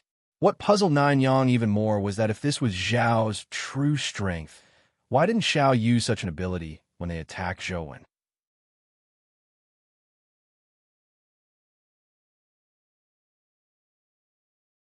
Chapter 1639. Li Xiao, do me a favor. In the back garden of the Li family, a beautiful boy came in from the dog hole and said to another boy, "What for?" Li Xiao asked the beautiful boy. "Bury me in your garden," pretty boy said with a serious face. "Why do you want to do that?" Li Xiao looked at the beautiful boy with a blank expression. He didn't seem surprised at all. If other children heard this, they would definitely be very surprised and even shocked and scared, but Li Xiao wasn't because he knew the beautiful boy in front of him. He knew that he didn't need to be surprised at anything he did because there must be a reason for it. If there was no reason, then there must be no reason in the world. It was definitely not the beautiful boy who was unreasonable. "I want to try what it feels like to be a dead person," said the beautiful boy. "If you bury me, you will really be a dead person," Li Xiao said with a grin. "No, I've already learned the breathing Daoyin technique. As long as I'm not buried too deep, I won't die." The beautiful boy ran to a small open space in the garden, grabbed a handful of soil, shook it, and said, "They won't let me try at home, so I can only try here. Hurry up and bury me." Li Xiao walked over with a blank expression and dug the soil with the beautiful boy. It was originally used to grow roses, but because they hadn't bought a suitable variety, it was temporarily empty there. The two of them dug a 2-foot-deep pit together. The beautiful boy hid in it and tried it. The length was just right. So he said to Li Xiao, "Go find a bamboo tube and put it in my mouth and bury me. I will breathe with that bamboo tube." The two of them worked for a long time and finally buried the beautiful boy. Only half of the bamboo tube was exposed. Li Xiao reached out and tried it. He could feel the breathing of the bamboo tube, and he was slightly relieved. Time passed. At the beginning, Li Xiao was still very worried. He would try it from time to time, afraid that the beautiful boy would not breathe. But later, he found that the airflow in the bamboo tube had always been very rhythmic, long, and powerful. It shouldn't be a big problem. According to the agreement between the two, Li Xiao had to dig out the boy after 72 hours. But on the first night, something strange happened. Li Xiao was used to sleeping alone since he was very young. It wasn't that he was willing to sleep alone, but he had two younger brothers down there. His mother had to take care of them. Even if one of them slept on each side, he wouldn't have a place to sleep. What's more, Li Xiao wasn't a person who would act coquettishly. He wasn't too young either, so he slept in a room by himself a long time ago. Today, not long after Li Xiao fell asleep, he was suddenly awakened by a strange sound. He opened his eyes in a daze and found someone standing by his bed. The moonlight today was not bad. He could see that the figure was a child, about the same age as him. Li Xiao thought that it was the beautiful boy who had climbed out by himself. He rubbed his eyes and asked, "Tianyu, why did you climb out by yourself? Tianyu, why did you crawl out by yourself?" As soon as the figure opened his mouth, Li Xiao was startled. His entire body quivered, and he completely woke up. Not only was the figure imitating him, but even the voice and tone were exactly the same. For a moment, Li Xiao even suspected that it was him who was speaking. "Who the hell are you?" Li Xiao suddenly sat up and leaned his back against the wall. Standing on the bed, he vigilantly looked at the figure. Because there was only moonlight and it was shining from behind the figure, Li Xiao couldn't clearly see what it looked like. He just looked at the silhouette. The more he looked, the more he felt that it looked like him. He couldn't help but feel a chill in his heart. "Who the hell are you?" The voice sounded again. It was still the same voice and tone as Li Xiao. Li Xiao stared at the figure and suddenly punched him in the face. The figure's head tilted slightly, dodging Li Xiao's fist. At the same time, he punched Li Xiao's face. Li Xiao couldn't dodge it. The punch smashed into his nose. However, he did not care and continued to throw punches at the figure. He used all his strength, wanting to leave something on the figure's body. But the figure's speed and strength were clearly much stronger than Li Xiao's. He easily dodged Li Xiao's attack. Because he dodged Li Xiao's fist, the figure turned sideways to face the moonlight. Li Xiao immediately saw his face clearly. The face was exactly the same as Li Xiao's. It was as if they were carved from the same mold. Even the painful expression of Li Xiao's bleeding nose was replicated by the face. This time, Li Xiao was not frightened, nor did he look surprised. He just shouted and at the same time pounced on the child who looked like him. His attack was easily dodged by the child, and no matter how he shouted, there was no response from outside. It was as if he was the only one left in the entire Li family's courtyard. Am I dreaming? No, it's not a dream. This is definitely not a dream. Li Xiao calmed down and pounced on the child again. He knew that his strength and speed were much worse than that of the child, but he had to leave something on the child. Otherwise, he would be silently replaced, and no one would know that Li Buxiu was no longer the Li Buxiu of the past. Li Xiao did not know what kind of existence it was and why it would do such a thing, but he knew very well what he could do. Again and again, the boy dodged all of his attacks. His punches and kicks were also easily blocked. He was unable to hurt the boy, but he was hit many times. Every time he was injured, he showed a painful performance or other expressions. The boy would imitate it like a puppet. "Dad, Mom, housekeeper, Dad, Mom, housekeeper." Li Xiao was shouting, and the boy was also shouting. He imitated his voice so vividly that even Li Xiao himself could not tell that it was two different voices. Li Xiao shut his mouth because he had already understood that shouting was useless. If it was useful, his family would have come to save him after shouting for so long. "Why aren't you shouting?" The boy saw that Li Xiao was holding back his words, and there was no expression on his face at all. He finally opened his mouth and said something. Li Xiao still did not say a word. He just desperately pounced on the boy. Even if it was just a scratch, he wanted to leave something on the boy's body. "Not shouting? Then I'll help you," the boy said coldly. He suddenly raised his leg and kicked at Li Xiao's chest. Li Xiao could not dodge in time and was directly kicked to the ground. But he gritted his teeth and did not make a sound. He even tried to control the expression on his face so that the muscles on his face would not change.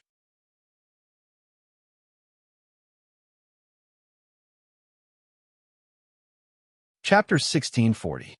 You can endure it, right? I like to see just how much you can endure. The boy kicked Li Xiao's body again and again. He even stepped on Li Xiao's fingers, forcefully breaking the bones of his fingers. A 10-year-old boy didn't even make a sound under such torture. His face twitched unnaturally, and his forehead was covered in cold sweat. His eyes were bloodshot, and they looked like they were about to pop out of their sockets. However, it could be seen that Li Xiao was trying his best to control his expressions. He was trying his best not to let the boy copy his expressions and reactions. No matter how the boy tortured Li Xiao's expression didn't change much, other than the pain in his body, which caused his face to twitch uncontrollably. It was hard to find any other expression on Li Xiao's face. He couldn't even find an expression of anger or hatred. The boy could only see mockery and disdain in Li Xiao's eyes. This seemed to have touched a chord in the boy's heart. It made the boy's expressionless face show anger and violence. He directly stepped on Li Xiao's head, causing Li Xiao's head to be covered in blood. However, he still didn't stop. Huh? Li Xiao laughed despite being tortured like this. He laughed very happily. The boy couldn't help but be stunned when he saw Li Xiao laughing wildly. He really couldn't understand why Li Xiao could still laugh, and laugh so happily at that. Shouldn't Li Xiao be crying bitterly at a time like this? Shouldn't he be resentful and angry? Shouldn't he hate him to the bone? Shouldn't he be terrified and uneasy? There was none of that. Li Xiao was only laughing, and he was laughing very happily. It was a happiness that came from the bottom of his heart, and it wasn't an act. There was even a hint of pride in his smile. What are you laughing at? For some reason, when he saw Li Xiao laughing, the boy's heart burned with anger. He stomped hard on Li Xiao's face as he asked through gritted teeth, "I'm laughing at you. I'm laughing at how you don't understand." Li Xiao's mouth was full of blood, and he spoke intermittently. Because there was too much blood, his words were unclear. Don't understand what? The boy lowered his head and approached Li Xiao, wanting to hear what Li Xiao was saying. You're an idiot if you don't understand. But the moment the boy got close to Li Xiao opened his mouth and spat out a mouthful of blood onto the boy's face. The boy couldn't help but close his eyes. Bang! Just as he closed his eyes, Li Xiao's head smashed into his chin, causing the boy's chin to twist and his head to tilt back. At this moment, Li Xiao seemed to have gone mad. He did not care about the injuries on his body, nor did he care if his bones were broken. His bloody palm ruthlessly smashed the boy's face. Li Xiao's palm had been smashed until it was deformed. The finger bones that had long been broken were twisted beyond recognition. Li Xiao didn't care. Like a madman, he rushed up and punched and kicked the boy. He even used his teeth to bite him. At first, the boy was still resisting, but it was unknown if he was frightened by Li Xiao or if he had been beaten silly. The boy, who was clearly stronger, faster, and more skilled than Li Xiao, screamed in pain from Li Xiao's beating. He actually wanted to escape, but how could he escape? His body was covered in blood, and he couldn't tell if it was his or Li Xiao's. Bang! An old man, wearing the clothes of a holy disciple, appeared in the room. He directly slapped Li Xiao, who was madly beating the boy, and sent him flying. Li Xiao's body smashed through the window and fell into the garden outside. He rolled far away and landed on the ground. It was unknown if he was dead or alive. However, seeing that he was covered in blood and many of his bones were broken, it was likely that he would not survive. The old man glared at the boy on the ground and coldly scolded, "Trash." The boy was immediately frightened. He immediately got up and kowtowed to the old man. "Sir, don't kill me. Don't. The Holy Land spent so much time, energy, and resources to train you, but you are actually worse than a child from an ordinary family. What use do we have for you?" The old man said with a cold face, "Sir, I can do it. I was just careless. I will never make the same mistake again." The boy kowtowed in fear. "Forget it. It will be troublesome to train him again. Continue with your mission. You should know what to do next, right?" The old man said as he looked at Li Xiao, who was unknown whether he was dead or alive. "You cannot kill the person you want to replace, and you still need me to help you. It is simply a shame for the Holy Land." The boy quickly lowered his head and said, "There will definitely not be a next time. What are you waiting for? Go and dispose of his body," the old man said coldly. Yes, I will go now." The boy quickly rushed to the garden, took out a small bottle, and poured the liquid in the small bottle on Li Zhao's body. Li Zhao's clothes were immediately corroded by the liquid, and his flesh and bones began to melt. The old man suddenly looked at the night sky outside and said, "There is a terrifying person approaching. Hide the body first. When it has completely melted, I will go and stall that person." The boy quickly moved Li Zhao's body and looked around. Finally, he pushed the body into the grass and hid it.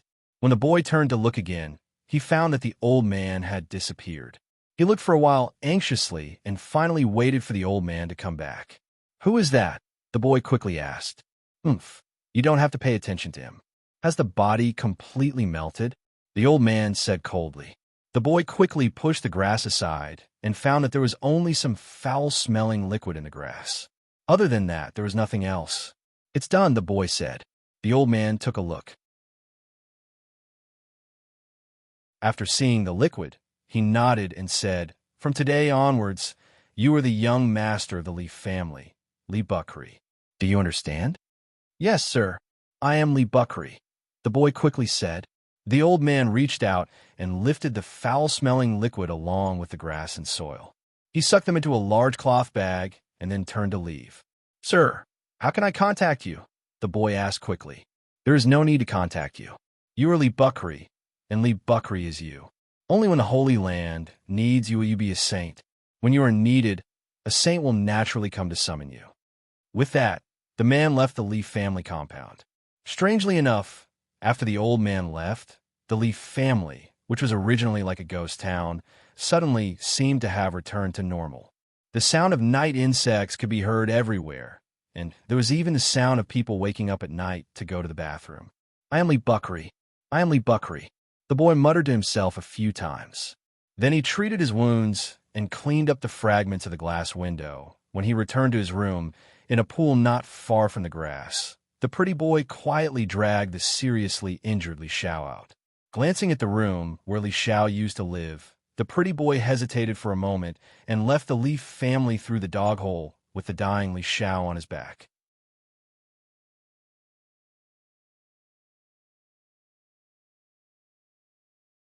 Chapter 1641. It's been a long time since I had such a feeling. Xiao recalled the past. Ever since he had impersonated Xiao, he had never revealed his true side. He had always been acting as a fake version of himself. There were even times when Xiao was somewhat puzzled as to which one was him, and which one was the real Li Xiao. It was only when he completely released himself that Xiao truly felt that he was still the same Li Xiao, the proud son of heaven who could contend with Tianzhua. His eyes were blood-red as his hair flared in anger, but his eyes were extremely cold. He was like an evil ghost that had escaped from the hell of Avicii and had suffered thousands of tortures. His heart was filled with boundless rage, but his heart was already dead. Bam! Bam! Bam! Zhao's strength and speed gradually exceeded his limits. He fought the companion beast crazily without being at a disadvantage. His attacks were even more ferocious than the companion beast's. Bam! Amidst the countless punches and kicks, Xiao was a little faster than the companion beast. He punched the companion beast in the face, sending it flying. It slammed into a rock, causing a large portion of it to collapse. Zhao's figure teleported in front of the companion beast as his punches and kicks bombarded it crazily, sending its body smashing into the rocks. It was unknown how many attacks landed on the companion beast.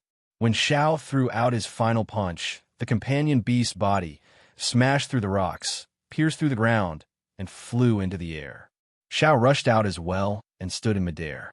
He looked at the companion beast that was floating in midair as though all its bones had been broken. Xiao wanted to charge forward again, but he realized that there were two people fighting in the sky not far away. Why is he here? Xiao was taken aback when he saw Zhouwen. He never expected to see Zhouwen here. Zhouwen was fighting the Toad Immortal when he saw two things suddenly spewing out from the ground. He was given a fright. On careful look, he saw that one of them was Xiao, and the other creature looked very strange. He didn't know what it was, but it was clearly a companion beast that was pure energy. All right, there's indeed an ambush. You want to scheme against me? Dream on. Upon seeing Xiao Chun and his companion beast rush out, Toad Immortal confirmed his thoughts. He rapidly retreated as the money that filled the sky returned to his robe. The celestial toad looked down from above, observing the situation below and deciding what to do next. Zhou didn't chase after Toad Immortal. He was also observing Xiao and the companion beast, guessing at what was going on. Zhou had always believed that the bee in the plant was a companion beast born from his planet. However, from the looks of it, that wasn't the case. The companion beast that had rushed out of the ground with Xiao was very likely a companion beast born from this planet. Kacha! Kacha! While the few of them were preoccupied with their own thoughts, the companion beast slowly moved. It twisted its neck, and its twisted body gradually returned to normal. It stood up again, its body still as perfect as before, as though it had never been injured. Xiao Wei frowned. He had indeed used all of his strength just now. He had even exposed all of his hidden secrets. The power of each attack was enough to kill a Heaven Realm expert. The companion beast in front of him had suffered so many attacks, but it had recovered so quickly. Such recovery ability was unbelievable. However, what happened next left Xiao even more alarmed. The companion beast's body tensed up as its muscles became obvious. Its entire body seemed to be filled with explosive power. Its eyes turned red, but they didn't seem to have any emotions.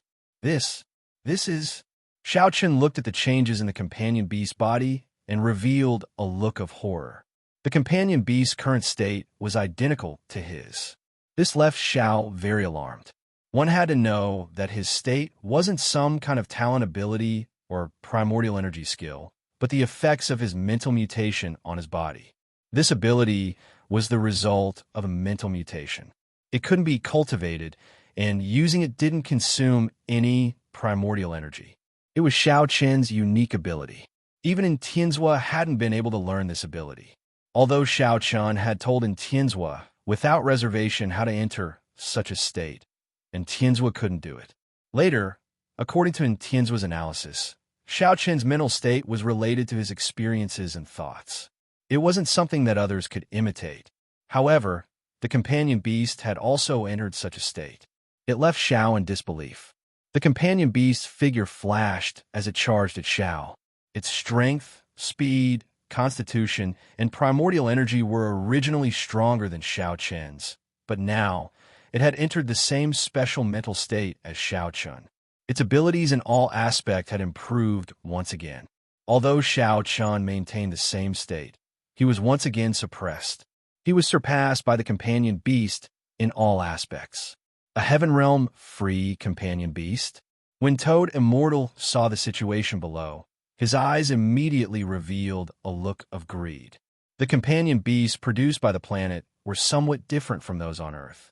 The companion beasts on Earth could only be used by humans, but the companion beasts produced by the stars in the universe weren't only used by humans. This immortal's luck is here. I never expected a companion beast of this planet to be born. When Toad Immortal saw the companion beast, he immediately became greedy. This was also because his nature couldn't change. Back when he was with Queen Mother of the West, if he hadn't been greedy, he wouldn't have been sealed in a mortal body like a toad and suppressed for so many years. After all, Toad Immortal had suffered a huge loss once. He had a good memory. Although his greed burned, he still watched from the sidelines and didn't rush forward immediately. If it were in the past, Toad Immortal would have long rushed forward and devoured the companion beast. Toad Immortal didn't want a companion beast, but the pure energy in the companion beast was extremely beneficial to him. It made him salivate. Although Xiao Chen was suppressed by the companion beast, he didn't completely lose his resistance. What the companion beast used was the ability he was best at. He knew that ability too well, and with this understanding, Xiao was able to deal with it. Battle isn't as simple as imitation. A sneer suffused the corner of Zhao's mouth. He roughly understood that this companion beast had the ability to imitate other creatures, but Xiao didn't believe that such an imitation could defeat him. I haven't wasted my youth in the Holy Land for so many years. The coldness in Zhao's eyes intensified as his gaze turned crazier.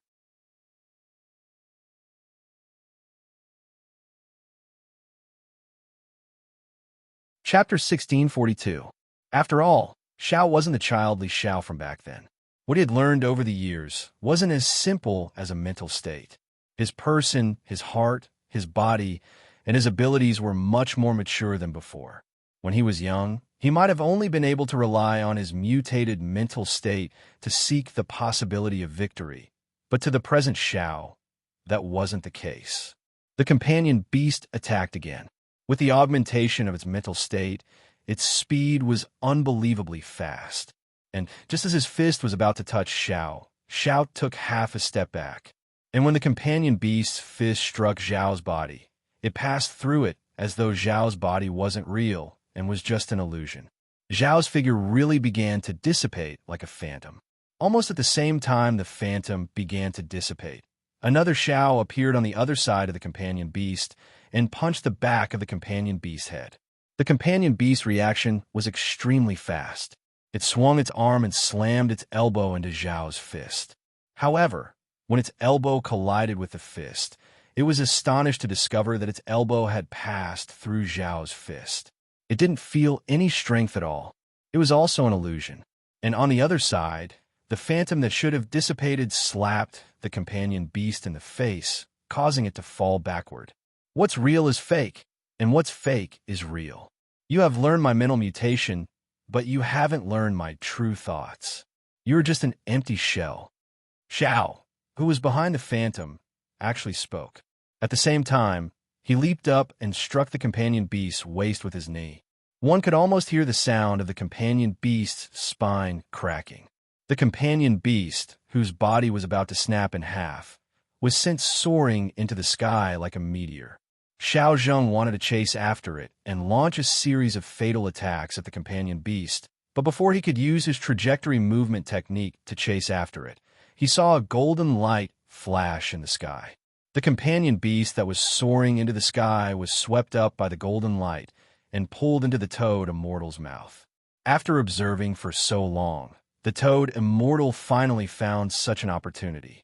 It used its tongue to wrap around the companion beast and pulled it into its mouth to swallow it. I never expected there to be a pleasant surprise. It actually allowed me to devour a heaven realm companion beast so easily. Immortal Toad was somewhat smug as he looked at Xiao and said, "Punk from the trajectory holy temple, go back and tell the holy deity that your immortal toad has accepted this companion beast." With that, the toad immortal ignored Xiao and turned to fly toward Zhou. After all, to him, killing Zhou and snatching back the Moon Essence Basin and Sky Mortal Goose was of utmost importance. Being able to devour a Heaven Realm companion beast and slowly digest its energy was a pleasant surprise. Did I say that you could leave? As Toad Fairy flew toward Zhou, he heard Zhao's cold voice. What? You're not convinced? Toad Fairy turned around, rolled its eyes, and looked at Xiao. It's not that I'm unconvinced, but I want to kill you. You shouldn't have taken something that belongs to the temple. As Xiao spoke, his figure flashed and appeared in front of Toad Fairy. His blade-like fingers slashed at Toad Fairy's throat. A golden light flashed in the Toad Immortal's mouth, and his tongue wrapped around Zhao's arm. However, he discovered that it was just an illusion. Another Xiao had already appeared behind him, and his 5 fingers were like hooks, grabbing the fat head of the Toad Immortal.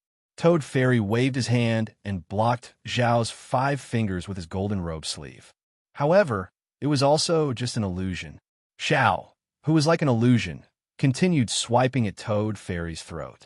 Golden light flashed in Toad Fairy's mouth again as he cleaved apart Zhao's arm. At the same time, he sneered and said, "Such tricks are fine against idiotic companion beasts, but you're still far from being able to injure me." Bam! Before Toad Fairy could finish his sentence, he realized that the Xiao in front of him was still just an illusion. On the other side of his body, a third Xiao appeared and punched Toad Fairy in the face. Toad Fairy's face contorted as his body tilted with his face. He slammed into the glacier, causing a large portion of it to collapse. What a powerful fellow. He's already at the Heaven Realm, right? Zhou frowned inwardly. The last time he was able to defeat Xiao and Nine Yang, the 3 saints, was because they hadn't truly advanced to the Heaven Realm. However, from the looks of it, not only was Xiao at the heaven realm, but his strength and realm seemed to be much stronger than before. How long has it been? This fellow has actually grown to such an extent. Is the Holy Land really that rich in resources? Zhou was secretly alarmed. Nanyang had already rushed out. He wasn't in the mood to tangle with the dimensional creature controlled by the companion beast. As he fought, he retreated and rushed out of the planet's interior. He saw the battle between Xiao and the companion beast, as well as the scene of him sending Toad Fairy into the glacier. What is this fellow trying to do? Nanyang looked at Xiao as he became increasingly puzzled. The abilities Xiao had displayed were much stronger than his. This wasn't because of the increase in strength. It was just that the power brought by the holy artifact wasn't enough to cause such a huge change in Xiao, unless Xiao already had a very powerful realm and abilities. However, if that was the case, Nanyang found Xiao even more unfathomable. He even developed a certain level of suspicion. The dimensional creature controlled by the companion beast rushed out and once again pestered Nanyang. Nanyang wasn't in the mood to fight it. Although he had no choice but to deal with it, most of his attention was on Xiao. Boom! The glacier on the ground collapsed, forming a huge hole. A shockwave spread out from the glacier as a figure rushed out like a cannonball. It was the livid and exasperated Toad Fairy. His cheek was swollen. The punch from before wasn't light. After all, it was an attack at the Heaven Realm. Toad Fairy was also at the Heaven Realm, so it wasn't strong enough to ignore attacks of the same level. You're dead. Toad Fairy's eyes flashed with killing intent as he stared at Xiao and enunciated each word. You're right. If you don't spit out that companion beast, you're indeed dead, Xiao said indifferently. Don't think that you can challenge me just because you've learned a few tricks from the trajectory, Holy Temple. You will soon know how foolish you are. As the toad spoke, its body shone brightly with golden light. Countless coins shot out from the holes on its body like stars. They were nailed to the nearby void, shrouding a large area within the domain of money.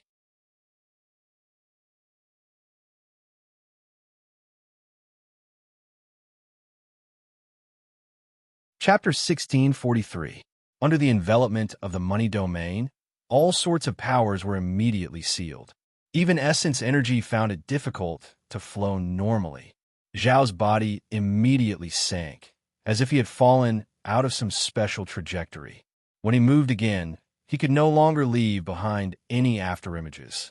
Even the flow of primal chi in his body became slightly sluggish, and he could no longer release it out of his body. It's still too early for you to fight me. The Toad Immortal's tongue moved again and instantly appeared in front of Xiao, wrapping around his neck. Xiao was unable to enter the void trajectory again, making it difficult for him to dodge the tongue. All he could do was use his hand to block the golden light.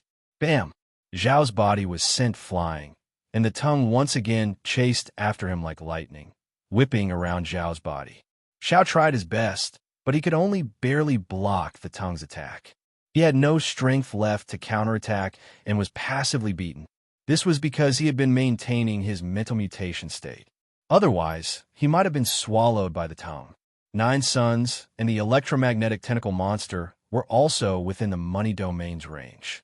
Affected by the money domain, the divine sunlight on 9 suns' body immediately converged.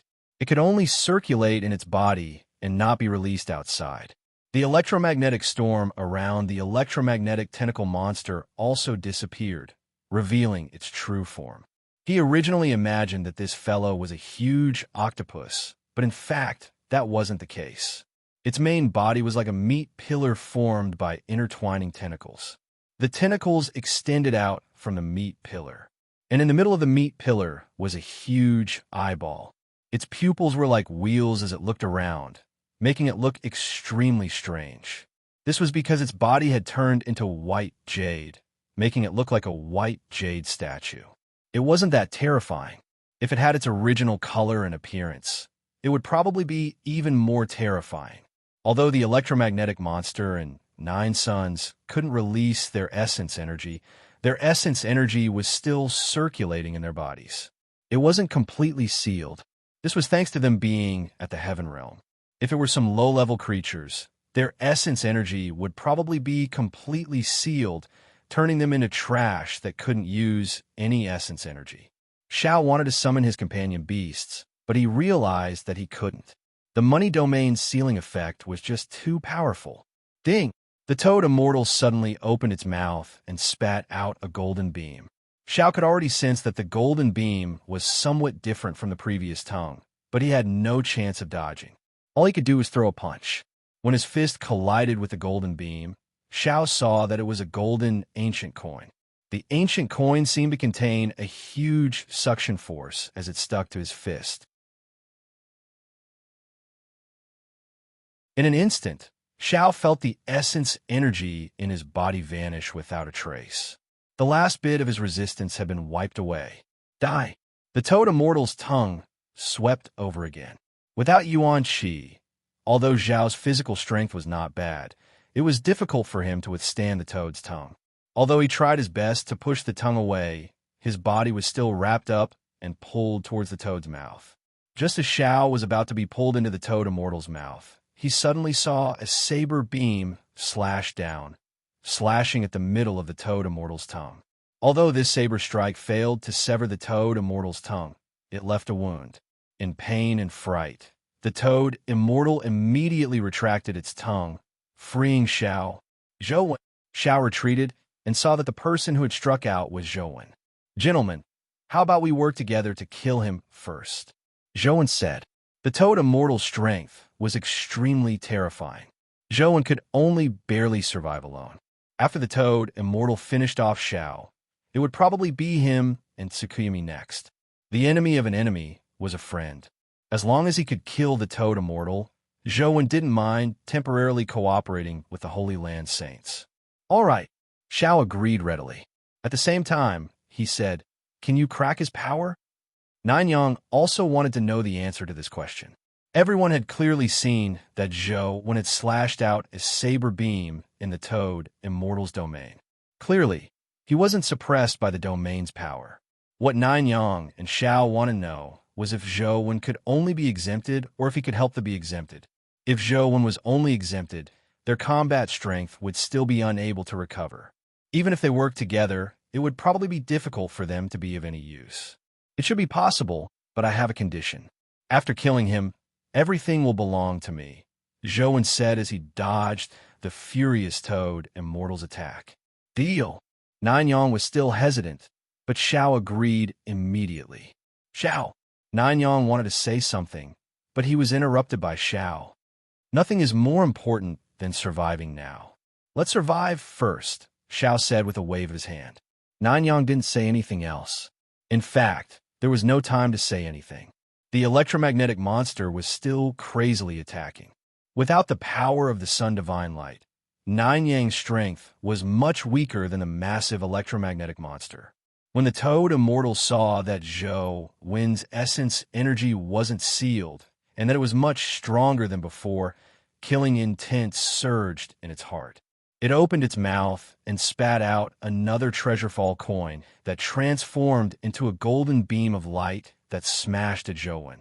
Upon seeing Zhao's outcome, Zhouwen already knew how terrifying the treasure-fall coin was. How could he allow the treasure-fall coin to stick to him? He used teleportation to dodge the treasure-fall coin's attack. As Shiryu simulated more and more trajectories of the money domain, it was almost complete. Although he had yet to condense an essence energy art, it had a faint restraining effect on the money domain, allowing Zhouwen to obtain more authority in the money domain. However, the moment Zhouwen teleported out, the treasure-fall coin slammed into his forehead. Zhouwen immediately felt all the essence energy in his body disappear as he fell from the sky. Thankfully, Zhouwen still had his physical strength and reaction speed. He flipped and landed on the ground, preventing his head from hitting the ground. Zhouwen wanted to condense his essence energy, but he couldn't control it. Apart from the heaven-opening scripture of the highest elder that was still circulating, the other essence energy arts had been completely sealed. The Dragon King armor on his body was sealed as it turned into a tattoo that returned to Zhou Wen's body. Zhou Wen's connection with the other 8 companion beasts was instantly severed, greatly weakening Zhou Wen's strength. Zhou Wen reached out to remove the ancient coin on his forehead, but the ancient coin seemed to grow on his bones. Unless Zhou Wen smashed his head apart, there was no way he could remove the ancient coin.